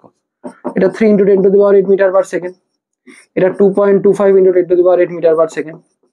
অ্যান্সার আসে 1.33। যদি ক্যালকুলেট করো কেটে গিয়ে 1.33 আসছে। এটা কিন্তু একক বিহীন, মাথায় থাকে জানো, এটা একক বিহীন একটা রাশি। তার মানে বুঝতে পারলে পরম প্রতিসরাঙ্ক কিন্তু ডেফিনেশনও জানতে চাই, আমি ডেফিনেশনটা লিখছি না। কোনো মাধ্যমে আলোর বেগ মানে শূন্যস্থান শূন্যস্থানে আলোর বেগ এবং ওই মাধ্যমে আলোর বেগের অনুপাতকে সেই মাধ্যমের পরম প্রতিসরাঙ্ক বলে। ঠিক আছে, এটা মনে রাখবে। যেমন যদি আমি বার করি মিউ অফ কাচ, কাচের জন্য কত হবে সি বাই ভি অফ কাচ, তো 3 × 10⁻8 metre per second by 2 × 10⁻8 metre per second, কত হয়ে যাবে 1.5। ডান। এবার আসে আপেক্ষিক প্রতিসরাঙ্ক। আপেক্ষিক প্রতিসরাঙ্ক ব্যাপারটা কি, সবসময় কনসেপ্টটা কি, ধরো তুমি পরীক্ষায় 10 নম্বর, মানে তুমি পরীক্ষায় ধরো একটা 100 পরীক্ষায় তুমি 70 পেয়েছো এবং তোমার বন্ধু ধরো ওই 100 পরীক্ষাতে 80 পেয়েছে, তোমার থেকে 10 নম্বর বেশি পেয়েছে। এবার তোমাকে জিজ্ঞেস করলো তুমি কত পেয়েছো, তুমি বললে আমি 70 পেয়েছি, তোমার বন্ধুকে জিজ্ঞেস করলো সে কত পেয়েছে, সে বললো আমি 80 পেয়েছি। এটা হলো পরম প্রতিসরাঙ্ক, মানে তোমরা তোমাদের নিজেদের ভ্যালু বললে, তোমরা তোমাদের নিজেদের ভ্যালু প্রকাশ করলে। যেমন এখানে আমি মিউ আর কাচের বার করলাম একদম ওদের নিজেদের বেগ দিয়ে। আচ্ছা, এইটা হলো পরম প্রতিসরাঙ্ক বা আমাদের পরম মানে তোমার অ্যাকচুয়াল নাম্বার। এবার যদি তুমি এই উত্তরটা দাও যে আমি আমার বন্ধুর থেকে 10 নম্বর কম পেয়েছি, বা ও বললো আমি আমার বন্ধুর থেকে 10 নম্বর বেশি পেয়েছি, এটা হয়ে গেল আপেক্ষিক। মানে যখন তুমি দুজনের তুলনা করে দিলে সেটাই হয়ে গেল আপেক্ষিক। নিজেদেরটা কথা বললে সেটা পরম, যখন দুজনের মধ্যে তুলনা হয়ে গেল সেটাই হয়ে গেল আপেক্ষিক ব্যাপার। আমাদের ম্যাক্সিমামই কিন্তু আশেপাশে আপেক্ষিক জিনিসেই ভরা। আমি বলবো পরম জিনিসে ফোকাস করো রাদার আপেক্ষিক। ঠিক আছে, তো এটা একটা আপেক্ষিকের মেন এসেন্স। তো এই হিসাবে আমরা বলতে পারি, ধরো আমি মাপছি হলো, আমি এবার তার মানে কি আমি দুজনের তুলনা করব, তাহলে ধরো আমি মাপলাম কাচের সাপেক্ষে জলের প্রতিসরাঙ্ক, কাচের সাপেক্ষে জলের প্রতিসরাঙ্ক।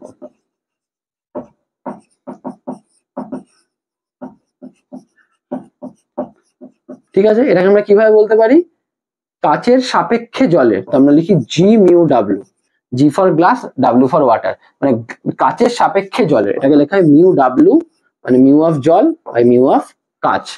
মিউ অফ জল আমরা একটু আগেই বার করেছি, মিউ অফ কাচও বার করেছি, বসিয়ে দিলেই কিন্তু কাজ হয়ে যাবে। এটাই কনসেপ্ট, যার সাপেক্ষে যাকে বার করছো, কাচের সাপেক্ষে জলের।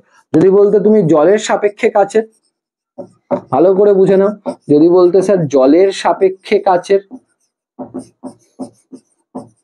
তাহলে লিখতাম ডাব্লিউ মিউ জি, তাহলে mu G by mu W, এই পার্টটা উপরে এই পার্টটা নিচে, এটা যেন মাথায় থাকে। ঠিক আছে, আচ্ছা এখানে আরেকটা জিনিস আমার পরম প্রতিসরাঙ্ক সম্বন্ধে বলা আছে। যদি তোমায় কোনদিন জিজ্ঞেস করে মিউ অফ শূন্য মাধ্যম কত, শূন্য মাধ্যমের মিউ কত, তাহলে সি বাই ভি অফ শূন্য মাধ্যম, শূন্য মাধ্যমের বেগটাই তো সি, সি বাই সি 1। এবার কোন মাধ্যমে আলোর বেগ কি শূন্য মাধ্যমের থেকে বেশি হতে পারে? অবশ্যই না, শূন্য মাধ্যমে আলো সব থেকে দ্রুত গতিতে চলে, তার মানে এর থেকে কম কিন্তু হবে না। তার মানে পরম প্রতিসরাঙ্কের মান মিউ সবসময় একের থেকে বড় হবে, সবসময় একের থেকে বড় হবে। ভালো করে বোঝো, কারণ শূন্য মাধ্যমটাই এক, আমি কি বলেছি আলোকীয় ঘনত্বের পরিমাপক, তার মানে শূন্য মাধ্যম থেকে যে কোনো মাধ্যমে আলো কম স্পিডে চলবে, তার মানে মিউ এর ভ্যালু বেড়ে যাবে। কারণ এখান থেকে এতটুকু তো বুঝে গেছি মিউ আর ভি এর মধ্যে ব্যস্তানুপাতিক সম্পর্ক, তাই না? যত আমার মিউ বাড়বে তত আমার ভি কি হবে, কমে যাবে। তো স্বাভাবিক, আমার যে শূন্যস্থান থেকে অন্য কোনো মাধ্যম হয়ে গেল, আমার ভি কমে গেল, আমার মিউ বেড়ে যাবে, একের থেকে বড়ই হবে, একের সমান হবে, সেটা শূন্য শূন্য মাধ্যমে। আর আপেক্ষিক প্রতিসরাঙ্কর ক্ষেত্রে এরকম কিন্তু কোনো ব্যাপার নেই, এই ক্ষেত্রে মিউ একের থেকে বড়ও হতে পারে, মিউ একের থেকে ছোটও হতে পারে, কারণ এখানে আমরা শূন্য মাধ্যমের সাথে তুলনা করছি না, যে কোনো মাধ্যমের সাথে যে কোনো মাধ্যমের তুলনা করছি।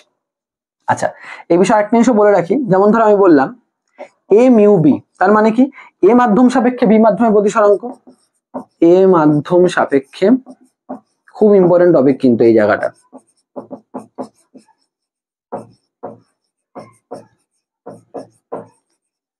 বি মাধ্যমের প্রতিসরাঙ্ক। তো তুমি বলতে পারো মিউ অফ বি মানে যাকে মাপছো বা যার সাপেক্ষে মাপছো।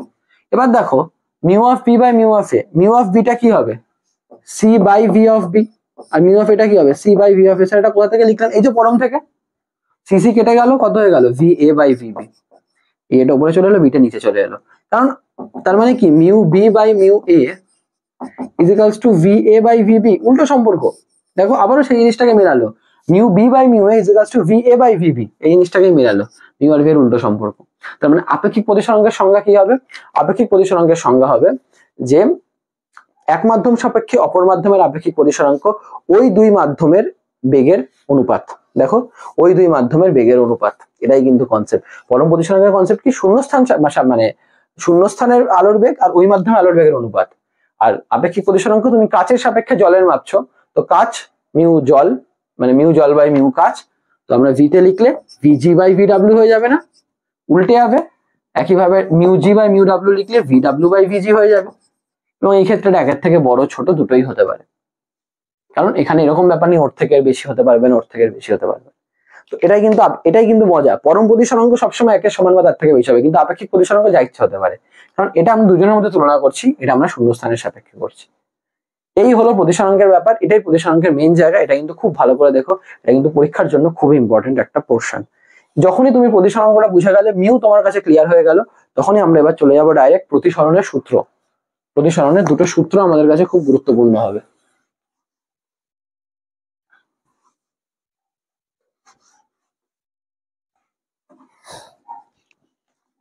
প্রতিসরণের দুটো সূত্র।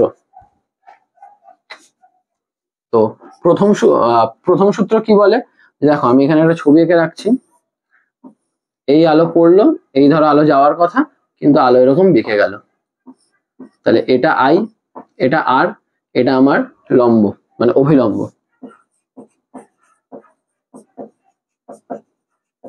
এটা আপতিত রশ্মি, এটা প্রতিসৃত রশ্মি। তো বক্তব্যটা হলো, আমি লিখছি না আর, আপতিত রশ্মি, প্রতিসৃত রশ্মি, অভিলম্ব আপতন বিন্দুতে সবাই একই সমতলে থাকে। একই সমতলে না থাকলে আমি বোর্ডের উপর আঁকতে পারতাম? বোর্ডটা তো একটা সমতল, আমার আঁকতে হতো আপতিত রশ্মিকে এরকম, অভিলম্বকে এরকম বাইরের দিকে বেরিয়ে আসছে এরকম মনে হতো বোর্ড থেকে, ওরকম তো আমি আঁকিনি। আপতিত রশ্মি, প্রতিসৃত রশ্মি, অভিলম্ব আপতন বিন্দুতে সবাই একই সমতলে থাকে, এটা একটা জিনিস। আর সেকেন্ড যেটা ইম্পর্টেন্ট, সেটা হলো আমাদের স্নেলের সূত্র, খুব ইম্পর্টেন্ট কিন্তু। স্নেলের সূত্র, স্নেলের সূত্র কি বলছে, যে ইম্পর্টেন্ট জিনিস মন দিয়ে শুনবে, নির্দিষ্ট বর্ণ ও নির্দিষ্ট মাধ্যমদ্বয়ের, এই কথাটা হলো ইম্পর্টেন্ট কথা, তাই জন্য আমি এটা লিখলাম, বাকিটা আমি মুখে বলবো। এইটা কিন্তু বলতে হবে, এইটা না বললে কিন্তু নাম্বার পাবে না। যে নির্দিষ্ট বর্ণ এবং নির্দিষ্ট মাধ্যমদ্বয়ের মধ্যে প্রতিষ্ঠিত রশ্মির আপতন কোণের সাইন এবং প্রতিসরণ কোণের সাইনের অনুপাত ধ্রুবক হয়, এবং এই ধ্রুবকটাকে অনেকে মাধ্যমের প্রতিসরাঙ্ক বলে, এটাকেই বলছে মিউ। এবার স্যার মিউ মানে কোন মিউ স্যার? আপনি তো দুটো মিউ শেখালেন, একটা পরম প্রতিসরাঙ্ক, একটা আপেক্ষিক প্রতিসরাঙ্ক। কিরকম? এটা 1, এটা 2, তুমি আলোটা 1 থেকে 2 যাচ্ছে তো তুমি লিখবে 1 মিউ 2, যেখান থেকে যেখানে যাচ্ছে 1 থেকে 2 1 মিউ 2, তার মানে মিউ 2 বাই মিউ 1, একটু আগেই শিখিয়েছি। তার মানে তুমি বলতে পারো sine I by sine R equals to mu 2 by mu 1। কোথাও কিন্তু এটা এভাবে বলা নেই, সবাই শুধু বলে দিয়েছে নির্দিষ্ট বর্ণ নির্দিষ্ট মাধ্যমের একটি আলোর ক্ষেত্রে, আলোর প্রতিসরণের ক্ষেত্রে আপতন কোণের সাইন ও প্রতিসরণ কোণের সাইনের অনুপাত ধ্রুবক হয়, তাকে আমরা আলোর প্রতিসরাঙ্ক বলি। কিন্তু কোন প্রতিসরাঙ্ক?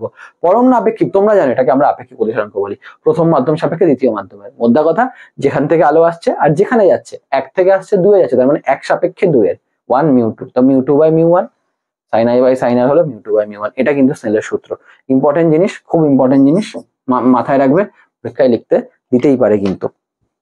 ঠিক আছে, ইম্পর্টেন্ট জায়গা। আচ্ছা, এখানে একটা ব্যাপার আছে, একটা প্রশ্ন খুব খুব খুব বিখ্যাত মাধ্যমিকে, যে কোন ক্ষেত্রে প্রতিসরণের মানে কোন ক্ষেত্রে স্নেলের সূত্র প্রযোজ্য নয়, কোন ক্ষেত্রে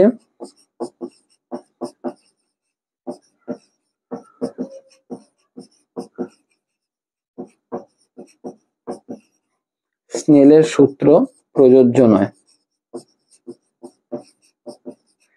একদম সিম্পল উত্তর হবে লম্ব আপতনের ক্ষেত্রে, একদম, আর কোনো কথাই হবে না। খুব বিখ্যাত প্রশ্ন কিন্তু, আমি পাশে 4-5টা স্টার দিয়ে দিলেও এটা কম হবে। লম্ব আপতনের ক্ষেত্রে মানে যখন I0 হবে তখন অ্যাপ্লিকেবল নয়, তখন আলো এরকম স্ট্রেট বেরিয়ে যায়, তখন এসব কিছুই অ্যাপ্লিকেবল নয়। এটা একটা গুরুত্বপূর্ণ জিনিস, এটা কিন্তু অবশ্যই মাথায় রেখো। ঠিক আছে, এই জিনিসটা আমাদের লাগবে। আচ্ছা, এবার আমাদের আর কি এখানে দেখার আছে, আর আমাদের এখানে দেখার আছে সেটা হলো কাচের স্ল্যাবে আলোর প্রতিসরণ। এগুলো তো বেসিক আলোর প্রতিসরণের জায়গাগুলো আমরা দেখলাম। কাচের স্ল্যাবে আলোর প্রতিসরণের টেস্টটা কি, মেনলি আমাদের ছবিটা লাগবে।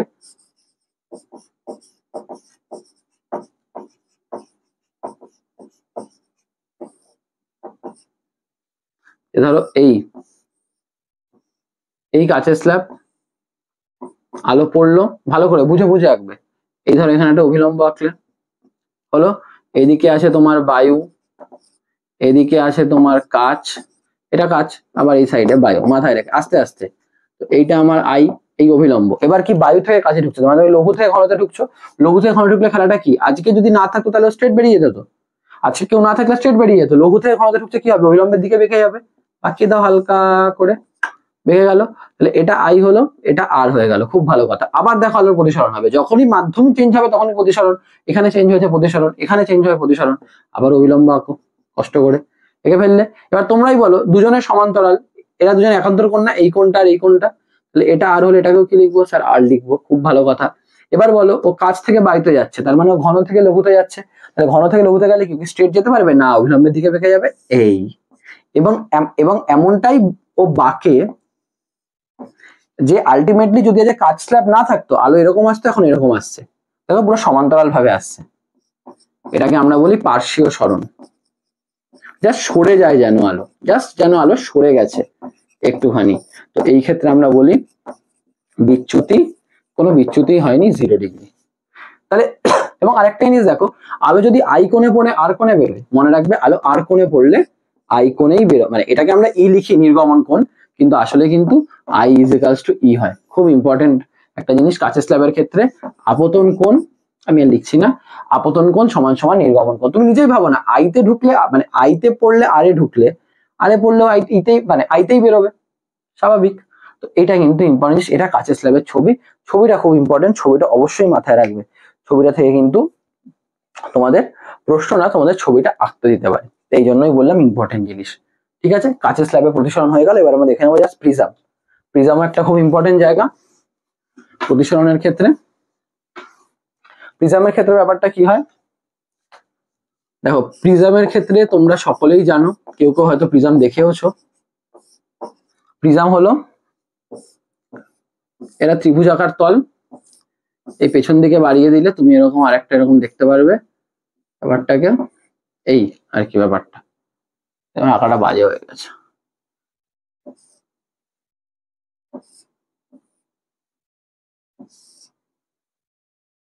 এই মানে এটাকে তুমি প্রিজম মোটামুটি মনে করতে পারো। দুটো ত্রিভুজাকার আর 3টে আয়তকার তল, মেইনলি কনসেপ্ট মনে রাখবে। দুটো ত্রিভুজাকার,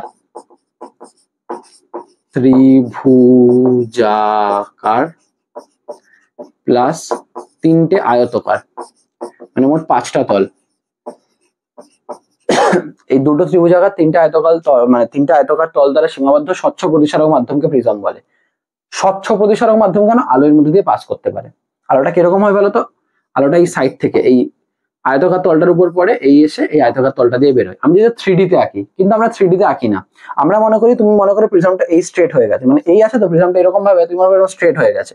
যখন স্ট্রেট হয়ে যাবে তুমি শুধু কি দেখতে পারবে, তুমি শুধু একটা ট্রায়াঙ্গেল, একটা ত্রিভুজ দেখতে পারবে। এটাকেই বলে এই যে প্রিজমের প্রস্থচ্ছেদ। এবং লম্বা লম্বি দেখলে তুমি যেটা দেখতে পাচ্ছ সেটাই কিন্তু এর প্রস্থচ্ছেদ। তো আমরা প্রিজমের প্রস্থচ্ছেদ যখন এসে আমরা শুধু ত্রিভুজ আঁকি, আমরা পেছনের এইগুলো আঁকি না। তবে জানা দরকার এই বিষয়ে একটু বলে রাখি, এই যে আয়তকার তলগুলো আছে এদেরকে বলে প্রতিসারক তল, এদেরকে বলে প্রতিসারক তল। এই নিচের যে আয়তকার তলটা এটাকে বলে ভূমি, এটাকে বলে প্রতিসারক ধার, প্রিজমের প্রতিসারক ধার। আচ্ছা, এটাকে বলে প্রিজমের প্রস্থচ্ছেদ। এটা যেন মাথায় থাকে, ইম্পর্টেন্ট জিনিস, নামগুলো অবশ্যই ইম্পর্টেন্ট জিনিস। ঠিক আছে, এবার এই ছবিটা আমি মুছে দিচ্ছি, কারণ এটার আমার সেরকম ইউটিলিটি নেই। আমার মেন দরকার হলো প্রিজমের মধ্যে দিয়ে আলো কিভাবে যায়, সেটা আমার খুবই দরকার। দেখো অনেকক্ষণ নীল পেনের আমার কালি ফুরিয়ে গেছে, মোটামুটি নীল পেন মোটামুটি চিন্তা ভাবনায় চলে গেছে, জীবনে কি করবে। কালো পেনকে নিয়ে চলে আসি খেলায়। দেখো প্রিজমের মধ্যে মনে রাখবেন, প্রিজমের নাম দিয়ে দিলাম ABC। এই প্রিজমে আলো পড়লো, এবার আলো পড়লো, এদিকে বায়ু আছে, এইদিকে কাঁচ আছে, এইদিকে আবার বায়ু আছে, মানে এটা কাঁচের তৈরি। তো আমার যখনই আলো পড়লো, আমাকে একটা কি আঁকতে হয় বলতো, লম্ব। এই তলে এটা লম্ব, তো এটা আমার আই। বায়ু থেকে কাছে যাচ্ছে, ওর যাওয়ার কথা কি এই, কিন্তু এদিকে বেঁকে যাবে, কারণ লঘু থেকে ঘনতে যাচ্ছে, বেঁকে গেল। তো এটার নাম দিয়ে দিলাম R1। ঠিক আছে, এখানে আবার একটা লম্ব আঁকতে হবে। ঠিক আছে, এখানে আমি ধরলাম R2 কোণে পড়লো, আমি জানি না কত কোণে পড়েছে। আচ্ছা, এবার ওর ঘন থেকে লঘুতে যাচ্ছে, স্ট্রেট যাওয়ার কথা, কিন্তু ঘন থেকে লঘু অবিলম্ব থেকে দূরের দিকে বেঁকে যাবে, তো এই দিকে। এইটা হলো ইম্পর্টেন্ট জিনিস, এবং এই কোণটার নাম দিলাম আমি ধরো ই মানে নির্গমন কোণ। প্রিজমের কিছু প্রপার্টি, প্রিজম রশ্মিকে ভূমির দিকে বাঁকিয়ে দেয়।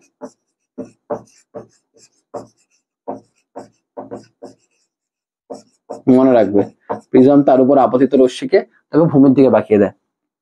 তবে এখানেও একটা বিষয় আছে, খুব ইম্পর্টেন্ট বিষয়, এটা সব সময় নয়, সবসময় প্রিজম তার উপর রশ্মিকে ভূমির উপর আপতিত রশ্মিকে ভূমির উপর বাঁকিয়ে দেয় না। কখন বাঁকায়? ধরো প্রিজমের প্রতিসরাঙ্ক হলো মিউ 2 আর আশেপাশের প্রতিসরাঙ্ক মিউ 1।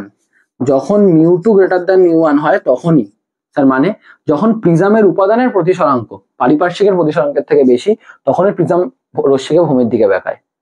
খুব ইম্পর্টেন্ট প্রশ্ন আসে কিন্তু, যে প্রিজমের উপাদানের প্রতিসরাঙ্ক চারপাশের প্রতিসরাঙ্কের থেকে বেশি, এই জন্য এভাবে লিখেছি। যদি কম হতো, যদি প্রিজমের উপাদানের প্রতিসরাঙ্ক চারপাশের প্রতিসরাঙ্কের থেকে কম হতো, তাহলে প্রিজম রশ্মিকে শীর্ষের দিকে বেঁকিয়ে দিত।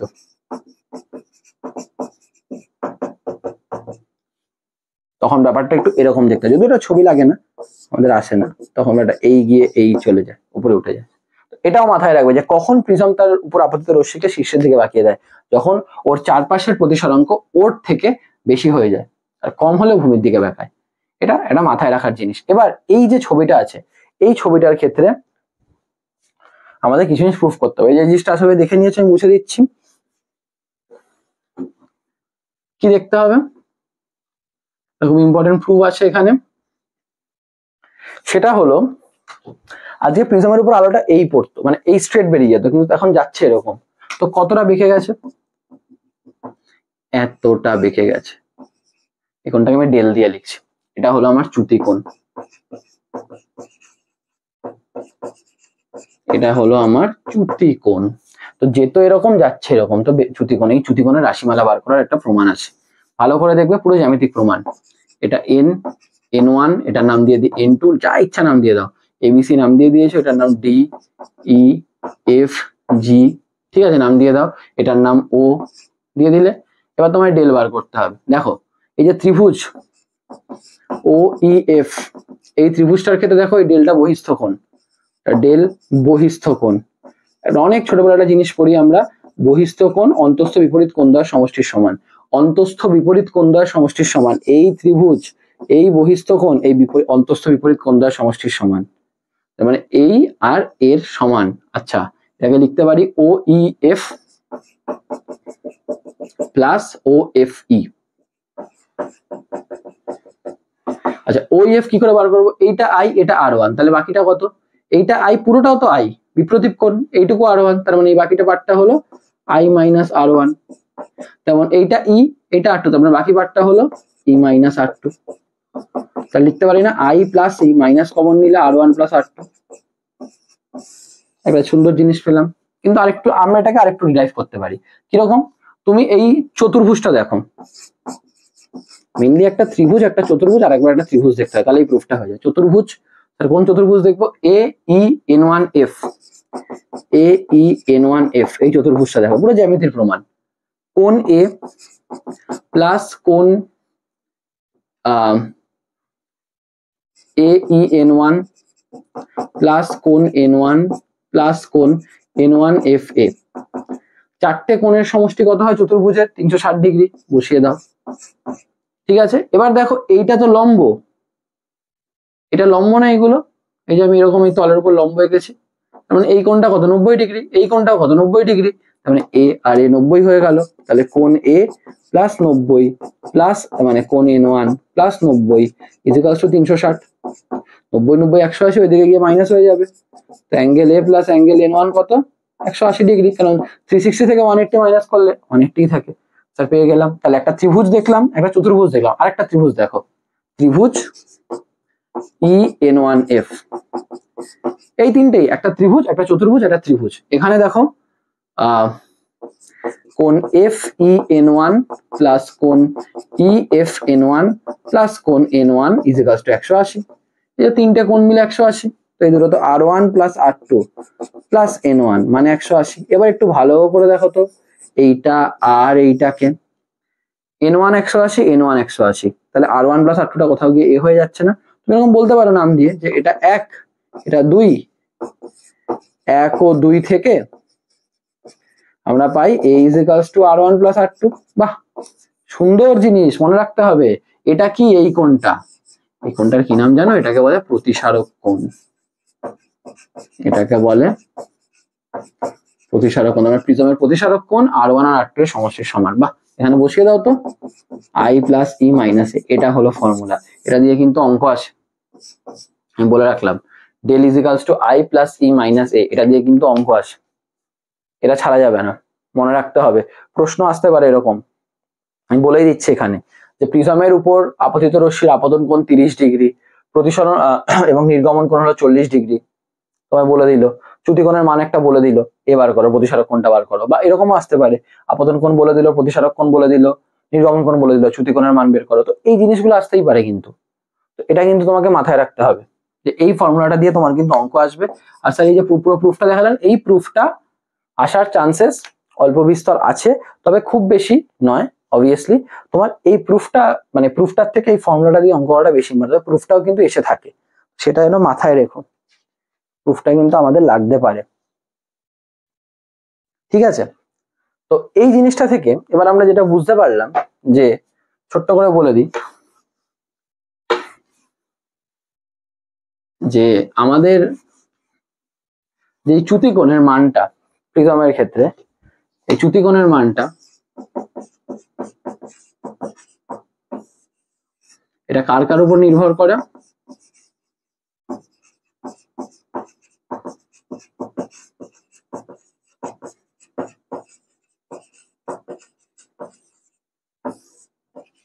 চ্যুতিকোণের নির্ভরশীলতা হলো আপতন কোণ,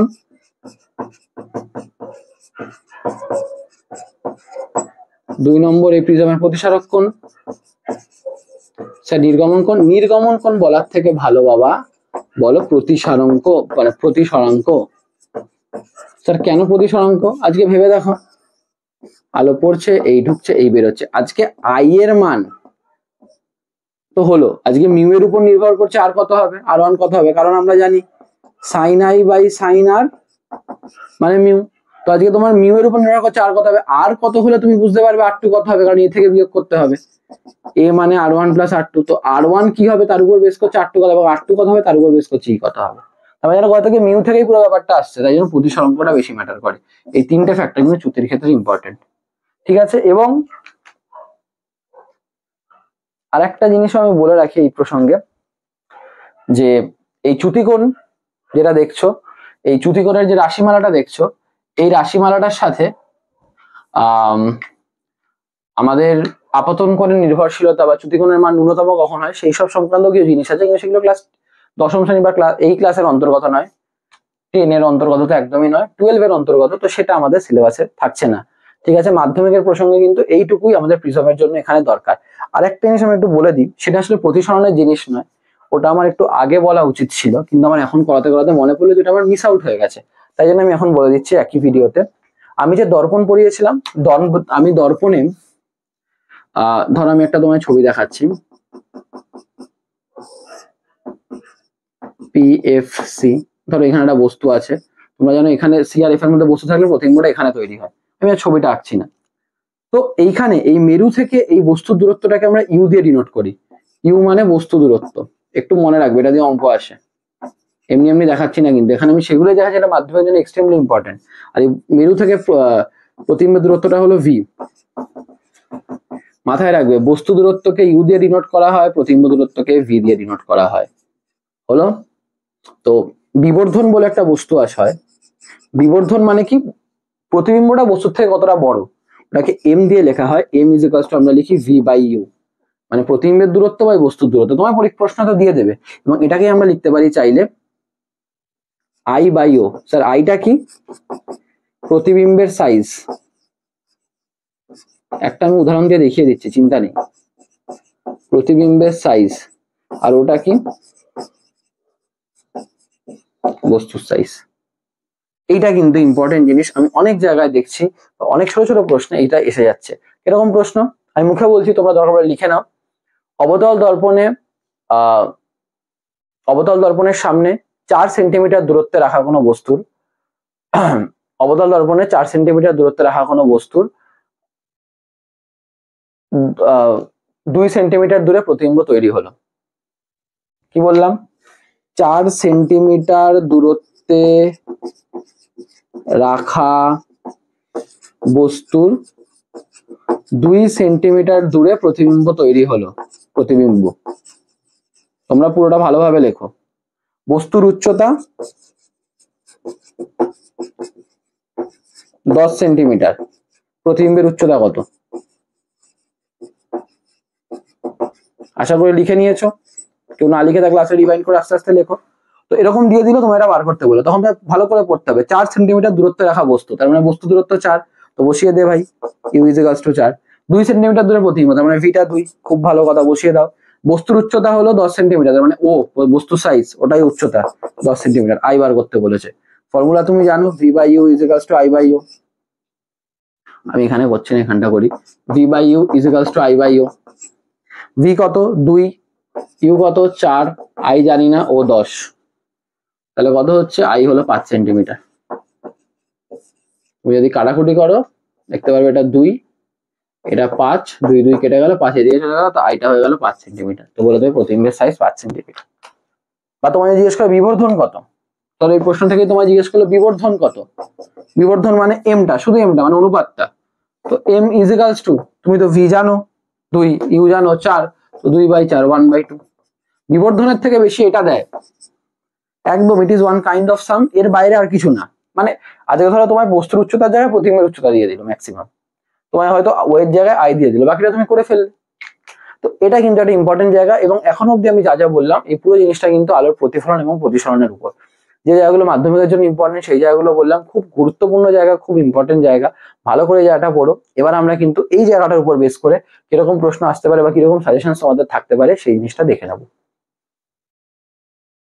চলো স্টুডেন্টস, তাহলে এবার আমরা এই বছরের সাজেশন দেখে নিই, যেটার জন্য তোমরা অনেকেই এসছো। তো ওয়ান শটটা কিন্তু সাজেশনের জন্য খুব ইম্পর্টেন্ট। যারা সাজেশন কিন্তু ওয়ান শট ছাড়া দেখো না, ওয়ান শটটা দেখে নাও, কারণ এর অনেক উত্তর ওখানেই আমি আলোচনা করে দিই, যেগুলো খুব ইম্পর্টেন্ট, খুব ভাইটাল। তো তুমি প্রশ্নগুলো দেখলেই বুঝতে পারবে। প্রথম প্রশ্ন দেওয়া আছে উত্তল দর্পণের একটি ব্যবহার। উত্তল দর্পণের ব্যবহার, গাড়ির ভিউ ফাইন্ডার, ওই ব্যাপারটা বলে দেবো, যে ওআরভিএম এর যে ব্যাপারটা বললাম, গাড়ির ভিউ ফাইন্ডারে ব্যবহৃত হয়, একদম এক্সপ্লেন করলাম। আমি বারবার বলছি ওয়ান শটটা দেখতে হবে, ওই সাজেশন শুধু দেখে নিলে হবে না। উত্তর জানলে দ্যাট ইজ ভেরি গুড, যদি তুমি কোথাও থেকে উত্তর জানো, বাট যদি না জানো তোমাকে ওয়ান শটটা কিন্তু দেখতেই হবে, ঠিক আছে? তো ওআরভিএম, বা আমরা এটা বলতে পারি গাড়ির ভিউ ফাইন্ডার, এবং ওরা পুরো এক্সপ্লেন কিন্তু করে দেবে, এটা নাম্বারের উপর নির্ভর করছে।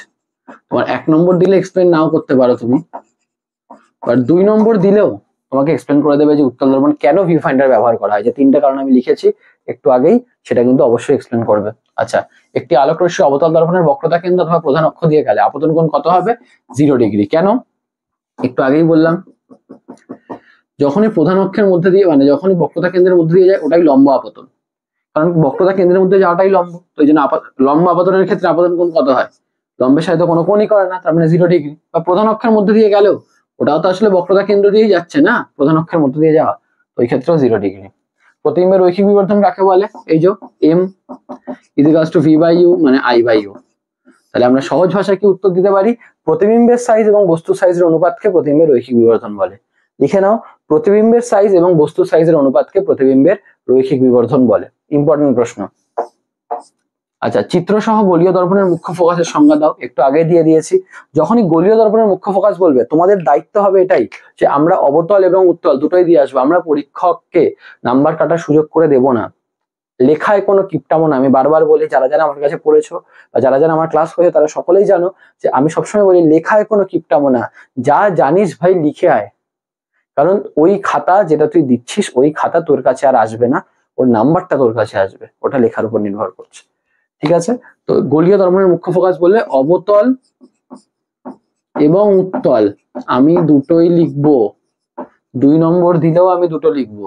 অবতল এরকম দেখাবো যে প্রধান অক্ষের সমান্তরাল রশ্মি প্রতিফলনের পর প্রধান অক্ষের উপর একটা বিন্দু দিয়ে যায়, সেটাকে আমরা ফোকাস বলি। উত্তলের ক্ষেত্রে আমরা বলবো প্রধান অক্ষের সমান্তরাল রশ্মি প্রতিফলনের পর একটা বিন্দু থেকে আসছে বলে মনে হয়, সেই বিন্দুটাকে আমরা ফোকাস বলি। দুটোই বলে দেবো আমি, লাগুক সময়। কি করবে এত সময় নেই, বাড়িতে গিয়ে খেলার কোনো কিছু জিনিস নেই তো, ভালো করে লিখে আসবে। অবতল দর্পণে বিবর্ধিত সদ্বিম্বের রশ্মি চিত্র অঙ্কন করো। আমি বলেছিলাম অবতল দর্পণে যখন রশ্মি চিত্রগুলো আঁকছিলাম, যেগুলোতে ইম্পর্টেন্ট, যেগুলোতে স্টার, এটা একটা কিন্তু খুব গুরুত্বপূর্ণ প্রশ্ন, রশ্মিচিত্র অঙ্কন করা। খুব ভালোভাবে রশ্মিচিত্র অঙ্কন করে আসবে, কিন্তু খুব প্রয়োজনীয়। ঠিক আছে, তোমরা জানো বিবর্ধিত সদ্বিম্ব মানে, তোমাকে আগে এটা বুঝে নিতে হবে। তোমাকে ওরকম বলে দেবে না সুন্দর এখানে বসাও ওখানে বসাও, বুঝে নিতে হবে বিবর্ধিত সদ্বিম্ব মানে বড় হবে সদ হবে। বড় সদ মানে এইদিকে, এই যে বস্তুটা এখানে হয়, এই একটা গিয়ে এদিকে, মানে একটা গিয়ে এদিকে যায়, একটা গিয়ে এদিকে যায়, এরকম মানে। যাই হোক, ব্যাপারটা তোমরা বুঝতে পারছো আমি কি বলতে চাইছি আর কি। যে এই ফোকাস, এই বক্রতা কেন্দ্র, এখানে একটা মানে ফোকাসে না, এই বক্রতা কেন্দ্র আর ফোকাসের মধ্যে থাকলে এই সমান্তরাল রশ্মি এখানে যায় আর এইখান থেকে এখানে যায়, অনেক বড় ইমেজ তৈরি হয়, বড় প্রতিবিম্ব তৈরি হয়। ঠিক আছে, তার মানে তোমাকে এই কেসটা আঁকতে হবে যখন বস্তুরা বক্রতা কেন্দ্র আর ফোকাসের মাঝে। এই জিনিসগুলো তুমি না পড়লে, না ওয়ান শট দেখলে, না মাথায় রাখলে করতে পারবে, মাথায় রাখতে হবে। প্রমাণ করো f ইজিক্যালস টু r/2, আগেই করা হয়ে গেছে। r ইজিক্যালস টু 2f এর প্রমাণটা। এবং আবারও বলছি, ছবি দুটোরই আঁকবে, বলে দেবে আমরা অবতল দর্পণের ক্ষেত্রে করছি বলে করে দেবে। ছবি দুটো রাখবে, that will Impress your teacher. Impress করাটা দরকার, সত্যি কথা বলতে। তো সেইভাবেই কিন্তু করবে না, এমন লিখে যে টিচার দেখে না ছেলেটা লিখেছে, না মেয়েটা, ছেলেটা বা মেয়েটা যাই হোক, সে লিখেছে বা সে খেটেছে, এই ভাবটা না তার মন থেকে আসে, বাহ কি লিখেছে, তাহলেই নাম্বার আসবে। ঠিক আছে, তো প্রমাণ করো f ইজিক্যালস টু r/2, কিন্তু যে প্রমাণটা আমি একটু আগে করেছি, আমি অবশ্যই এখন এই প্রমাণটা করছি না, ওরা অবশ্যই করবে। হাত দিয়ে স্পর্শ না করে সমতল, উত্তল বা অবতল দর্পণ কিভাবে বুঝবে বলে দিয়েছি। খুব কাছে নিয়ে যাও, যদি বড় দেখায় অবতল দর্পণ, কাছে নিয়ে গেলে ছোট দেখালে উত্তল দর্পণ, আর সমান দেখালে সমতল দর্পণ। ঠিক আছে, আঙুল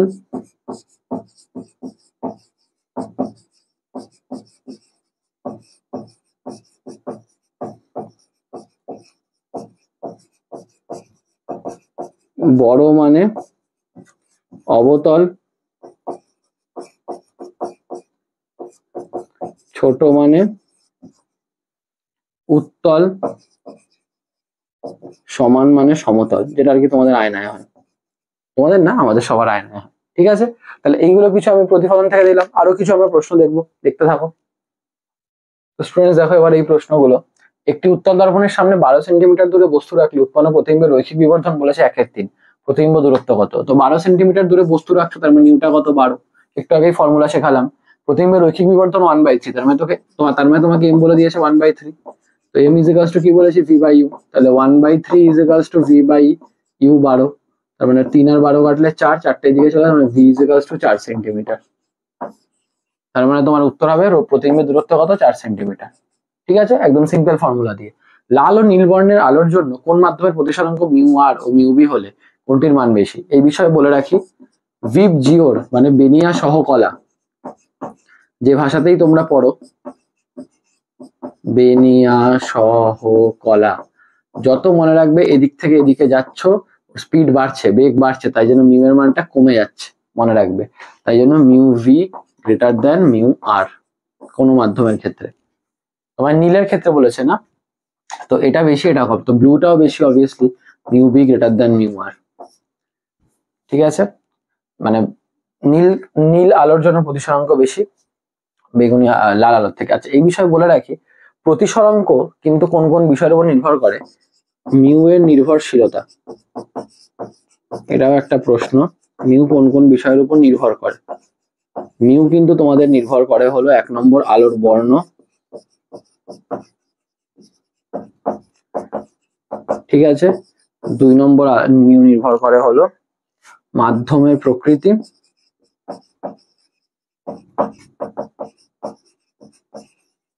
আর 3 নম্বর উষ্ণতা। এটাও কিন্তু মাথায় রেখে দিও, এটাও তখন আমার বলা হয়নি, ইম্পর্টেন্ট জিনিস। ঠিক আছে, আচ্ছা পরের প্রশ্ন দেখি, জল থেকে কাছে প্রবেশ করলে আলোর বেগের কিরূপ পরিবর্তন ঘটে? এবার বলো, জল থেকে কাচ, জল থেকে কাচ, জল ঘন না কাচ ঘন? জলের থেকে কাছে তো কাচই তো ঘন, মানে কাছে ঘনতে প্রবেশ করলে কি আলোর বেগ কি হবে? কমে যাবে। কারণ লিখে দেবে অবশ্যই, যে কাচ ঘন মাধ্যম, সেই কারণে। প্রিজমের মধ্যে দিয়ে প্রতিষ্ঠিত রশ্মির ক্ষেত্রে প্রমাণ করো। এই একটু আগেই প্রমাণটা দেখালাম তোমাদের, তো ওই প্রমাণটাই কিন্তু হবে, ইম্পর্টেন্ট আছে, দেখে রেখো। আলোর তরঙ্গ দৈর্ঘ্য বৃদ্ধি পেলে প্রতিসরাঙ্ক কিরূপ পরিবর্তন হয়? আচ্ছা, আমি একটু আগেই শিখিয়েছি মিউ সমানুপাতিক 1/v, মানে বেগ বাড়লে মিউ কমে। মনে রাখবে, বেগ আর তরঙ্গ দৈর্ঘ্য একই রকম, মানে একই রকম মানে একই জিনিস নয়, মানে বেগ বাড়লে তরঙ্গ দৈর্ঘ্য বাড়ে আর কি। তো মনে রাখবে মিউ সমানুপাতিক 1/λ, তার মানে এখানেও ব্যস্তানুপাতিক সম্পর্ক। তার মানে তরঙ্গ দৈর্ঘ্য বৃদ্ধি পেলে প্রতিসরাঙ্ক কিরূপ কিরূপ পরিবর্তন হয়? তোমরা উত্তর দেবে হ্রাস পায়। যেমন বেগের সাথে সম্পর্ক তেমনই ল্যামডার সাথে সম্পর্ক। সমস্ত ধরনের প্রশ্ন কিন্তু আলোচনা করে রাখছি, এর বাইরে প্রশ্নের সম্ভাবনা কিন্তু খুবই কম। গ্লিসারিনের মধ্যে কাচদণ্ড ডোবালে দেখা যায় না কেন? খুব গুরুত্বপূর্ণ প্রশ্ন। কেন গ্লিসারিনের মধ্যে কাচদণ্ড ডোবালে দেখা যায় না? কারণ গ্লিসারিন ও কাচ উভয়ের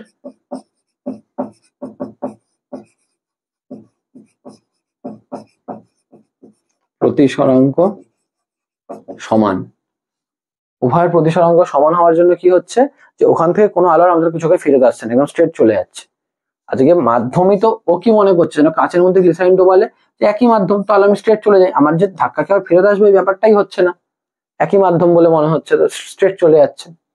তো সেই কারণে আর আমাদের চোখে কোনো আলো আসছে না, তাই জন্য আমার মনে হচ্ছে যে আমরা দেখতেই পাচ্ছি না গ্লিসারিনের মধ্যে কাচদণ্ড। তো এইগুলো একটা গুরুত্বপূর্ণ প্রশ্ন। আরো কিছু প্রশ্ন দেখবো আমরা, দেখে নাও স্টুডেন্টস। এই দুটো প্রশ্ন দেখো, এগুলো একটু অঙ্ক ধরনের প্রশ্ন, এই ধরনের প্রশ্ন কিন্তু মাধ্যমিকে এখন আসছে, ভালো করে দেখে নাও। কাচের পরম প্রতিসরাঙ্ক 1.5 হলে কাচের মধ্যে আলোর বেগ কত? শিখিয়ে দিয়েছি পরম প্রতিসরাঙ্কের concept, mu is equals to C by V. ঠিক আছে, পরম প্রতিসরাঙ্ক এটাই ছিল, শূন্য মাধ্যমে আলোর বেগ আর ওই মাধ্যমে আলোর বেগের অনুপাত। তো কাচের পরম প্রতিসরাঙ্ক বলে দিয়েছে 1.5, সি জানি আমরা 3 × 10⁸ মিটার পার সেকেন্ড, ভি বার করতে হবে। তো ভি 3 × 10⁸ বাই 1.5, কাটলে তোমরা 2 হয়, তো 2 × 10⁸ মিটার পার সেকেন্ড, এটাই কিন্তু উত্তর। ইভেন তোমাদের এখান থেকে মানে এই ধরনের জায়গা থেকে এই প্রশ্নগুলো আসতে পারে, যেইগুলো আমি তোমাদের প্রতিসরাঙ্কে দেখালাম, খুব ইম্পর্টেন্ট জায়গা, দরকার বলে একটু আগে গিয়ে দেখে নাও প্রতিসরাঙ্কের জায়গাটা। মানে mu is equals to C by V, আর ধরো এই যে জি মিউ ডাব্লিউ, মানে কাচ সাপেক্ষে জলের প্রতিসরাঙ্ক, মানে এটা পরম প্রতিসরাঙ্ক, এটা আপেক্ষিক প্রতিসরাঙ্ক। তা এটা মানে কি মিউ ডাব্লিউ বাই মিউ জি, এরকম প্রশ্ন আসতে পারে। এটা আমার লেখা নেই, আমি তোমাদের মুখে বলছি। একইভাবে ইম্পর্টেন্ট এটাও, যে পরম প্রতিসরাঙ্ক এবং আপেক্ষিক প্রতিসরাঙ্কের মধ্যে সম্পর্ক রেখো। তখন তোমাকে বলতে হবে আপেক্ষিক প্রতিসরাঙ্ক দুটো পরম প্রতিসরাঙ্কের অনুপাত, কিন্তু যে একজনের সাপেক্ষে আর একজনের বার করছি, এই কনসেপ্টটা। বা এই যে আমি যখন লিখছি mu W by mu G মানে V G by V W, তোমায় যদি তোমায় কাচের প্রতিসরাঙ্ক দিয়ে দেয়, জলের মধ্যে আলোর বেগ, কাচের মধ্যে আলোর বেগ দিয়ে দেয়, জলের প্রতিসরাঙ্ক বার করতে বলে, এভাবে বার করতে পারো। খুব ইম্পর্টেন্ট জায়গা কিন্তু আজকাল মাধ্যমিকে দিচ্ছে, তো মাথায় রেখে যাও, বুঝে যাও। আচ্ছা, একটি আলোক রশ্মি একটি নির্দিষ্ট মাধ্যমে কাচের উপর 45 ডিগ্রি কোণে আপতিত হচ্ছে। তো ভালো কথা, এইদিকে কাচ আছে, পড়ছে কত কোণে? 45 ডিগ্রি কোণে, এবং 30 ডিগ্রি কোণে প্রতিষ্ঠিত হচ্ছে। আচ্ছা, এইদিকে বেঁকে যাচ্ছে, মানে 30 ডিগ্রি কোণে। কাচের প্রতিসরাঙ্ক কত? খুব ভালো কথা, স্নেলের সূত্র লাগাবো। প্রশ্ন কিন্তু এরকম এসেই থাকছে, sine I by sine R is equals to, আমরা জানি না এই মাধ্যমটা কি, কাছে যাচ্ছে, আমরা কিছু যখন না জানবো এটাকে আমরা ধরে নেবো এটা বায়ু, কিছু না জানলে কি ধরে নেবো? বায়ু। বায়ু থেকে কাজ আছে, কি শিখিয়েছি এটা থেকে এটা, তার মানে বায়ু মিউ কাচ। স্নেলের সূত্রটা আগে গিয়ে দেখো, দেখতে পারবে। সাইন আই মানে সাইন 45, সাইন আর মানে সাইন 30। আচ্ছা, বায়ু মিউ কাচ মানে আমরা জানি মিউ কাচ বাই মিউ বায়ু, আর মিউ বায়ু কত হয়ে যায়? আমরা 1 ধরি, ওই শূন্য মাধ্যমের মতো। তো sine 45 1/√2, sine 30 1/2 is equals to mu কাচ। তো এটা হয়ে গেল মিউ কাচ হয়ে গেল, এই √2 নিচে, 2টা উপরে, তো 2/√2, মানে কাটাকুটি করলে √2 মানে 1.414, এটাই অ্যান্সার। ঠিক আছে, ইম্পর্টেন্ট প্রশ্ন কিন্তু এই ধরনের ছোট ছোট, মানে প্রতিসরণের ছোট ছোট জিনিসগুলোর উপর, প্রিজমের ছবিটার উপর, বা এই আপেক্ষিক প্রতিসরাঙ্ক পরম প্রতিসরাঙ্কের উপর জায়গাটা কিন্তু খুব গুরুত্বপূর্ণ ভাবে এখন ইউজ হচ্ছে। তো খুব ভালো করে দেখে যাও। তো এর সাথে সাথে কিন্তু আমাদের আলোর ফার্স্ট পার্টের ভিডিওটা শেষ হয়ে গেল। আলোর ফার্স্ট পার্টে আমরা ব্যাপারটাকে এক্সটেন্ড করছি না, অলরেডি অনেকটা বড় ভিডিও হয়ে গেছে, কিন্তু প্রত্যেকটা জায়গায় কিন্তু ইকুয়ালি ইম্পর্টেন্ট, আমি বারবার বলছি। এটা আমাদের ভিডিওস ভিউ বাড়িয়ে, খুব একটা ভিউ বাড়িয়ে আমি যে কিছু পেয়ে যাচ্ছি এরকম নয়, বাট তোমরা দেখলে তোমাদের ভালো লাগলে, হ্যাঁ সেটা ভালো লাগলে আমাদের চ্যানেলের গ্রোথ তো হবেই, এবং আমার বিশ্বাস এটা দেখে তোমাদেরও গ্রোথ হবে, তোমাদের অন্তত মাধ্যমিক পরীক্ষার নাম্বারের কিছু গ্রোথ হবে। তো ভালো করে দেখতে থাকো আমাদের সিরিজটাকে, তোমরা যদি ভালো লেগে থাকে তোমাদের বন্ধুদের মধ্যে শেয়ার করতে থাকো, যাদের দরকার এই সিরিজটা তোমাদের মনে হয়, এবং তোমরা যদি কমেন্টস করো, তোমরা জানাও, তবেই আমরা কিন্তু কাজ করার মোটিভেশন পাবো এবং এনার্জি পাবো। ম্যাক্সিমাম ভিডিও রাত্রে শুট করা, আমাদের সমস্ত কিছু কাজের বাইরে, যাতে মানে একটু আমাদের ভিডিও দিতে পারি এবং তোমাদেরও সাহায্য হয়ে যায়। তো ভালো করে ভিডিওটা দেখতে থাকো, ভালো করে নিজেরা বাইরে প্র্যাকটিস করতে থাকো, টেস্ট পেপার সলভ করতে থাকো। যত এইসব ভিডিও দেখে নাও, অন্য কোনো চ্যানেলের ভিডিও দেখে নাও, নিজেরা পড়াশোনা না করলে কিন্তু হবে না। তো পড়াশোনা করতে থাকো, এবং মাধ্যমিকে তোমাদের সকলের জন্য অল দ্য বেস্ট, অনেক শুভেচ্ছা এবং ভালোবাসা, আশীর্বাদ সবই রইল। টাটা।